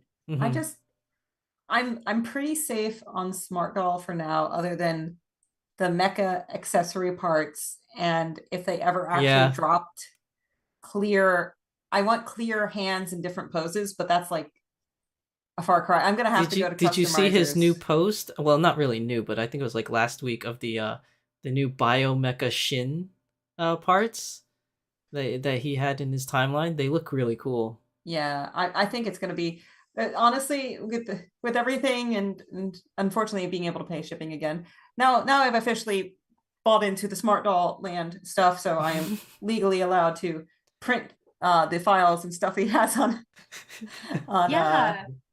So I don't know, maybe if I can figure out a way that I can manage the fumes and everything safely, because I don't want a real printer. I want a UV printer for the secrets. Michaela Frost, she's in London. I know that she has 3D printed clear hands and even like resin clear colors, like see through purple and see through black and like for Smart Doll. Yeah, for Smart Doll. I know, and she's really reasonable for her pricing, and she has a UV printer. So in the event that you were looking for somebody who really rocks it out for doing her 3D printing, she's incredible. You can actually, one of my videos is Masters of the Universe. She 3D printed everything, almost all of the accessories for Masters of the Universe, and it's just she's incredibly talented. I cannot recommend her enough. She's the one that you did the video of with, right? A couple videos ago. She did a Zoom with me. She's Mhm. incredible. Okay, thank you. You're welcome. Anytime you do a Ah. show, and I'll be like, buy from this person. They are so great. Yeah, I am definitely gonna like dig out all my Trigun stuff for you. Oh my gosh. Don't like I'm just happy to meet you. And Yeah. so slide into my DMs anytime. So we Yay. have officially brought this episode to almost 4 hours, people. This was expected. Probably given the one of our fact that my longest yeah. episodes yet. I think both of us held record for longest and second longest, so this was inevitable. But you ladies and gents are some of my most favorite people to talk to. This has been amazing. Thank you for participating in today's episode. The fun episode of Husbandos and Waifus. We've learned a lot about each other. Yeah, about our likes. So opening up our hearts to the internet. yeah, exactly. So I hope everybody had fun watching this. We really had a lot of fun doing it. Probably come up with something like this again for next year. Who knows? We'll find out. We could probably do an entire Fate episode. Oh my God, or we video could. game episode. We could. This is Or opening up a dating whole Pandora's sims. box of like fun topics that are non-doll but could lead to doll topics. Yeah, even just DC or Marvel. They all weave. Oh yeah. Yeah. Oh yeah. We that would be a long episode if we do a DC Marvel. Maybe episode. they would have to be separate episodes just Because for our there's own too many sanity. characters. Too many characters to love. Star Wars. Those lot bless you. Yeah. So yeah, that's really it. That's the end of today's episode. Episode 15 of Beyond the Doll. Last episode of the year 2022. And I'm so happy and grateful to be closing out this year with my favorite guests here, Magical Kit Kat Girl, her husband Ben, and Becca Tempest Strife. Thank you for participating in today's episode. It was a really fun and a really long one. I hope everybody that was watching this live on the stream, or those of you that are watching this later on the VODs, enjoy this episode. Like I said, we had a lot of fun doing it. And if you guys want to see more of this content on my channel, let me know in the comment section down below and we can make it happen. So that's really everything. Thank you everybody for watching today's episode. Before we close out, just thank you Yoshi Plays for coming. Thank you Batman Jackson, Darren Ashmore, Smart Doll Sewing with Joe. Did I miss anybody? At least people that were chatting in the chat. Holly Donut. Katiza, yeah. Katiza, Kazua. Shike Katana. Sis. Who else was in here? A big shout outs to anybody else. Did I miss anybody? Is that everybody? I think that's everybody. So thank you all for coming to today's episode and participating in the live chat. And anybody else with some closing comments for 2022 before we go? No shame on your love of your husbandos. I think and everybody's waifus. tired. We've been streaming for 4 hours now, so Have no shame. Hold your fandom high. You can now, with the power of the internet, find your friends. exactly. Even though we live far apart, we can always communicate with each other. So thanks everybody for watching, and we will see you guys next year in 2023. So bye everybody. Bye. Bye. Bye.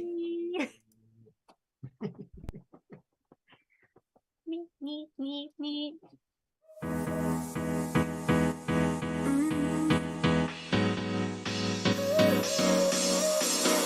Work is almost over, summer's getting closer. No time to be sober, sunshine on my shoulders.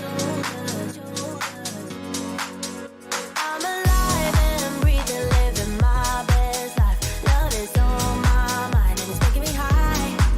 I'm staying in this moment, though it's hard sometimes, but I work it out every once in a while. I feel the love, I feel it growing every day. I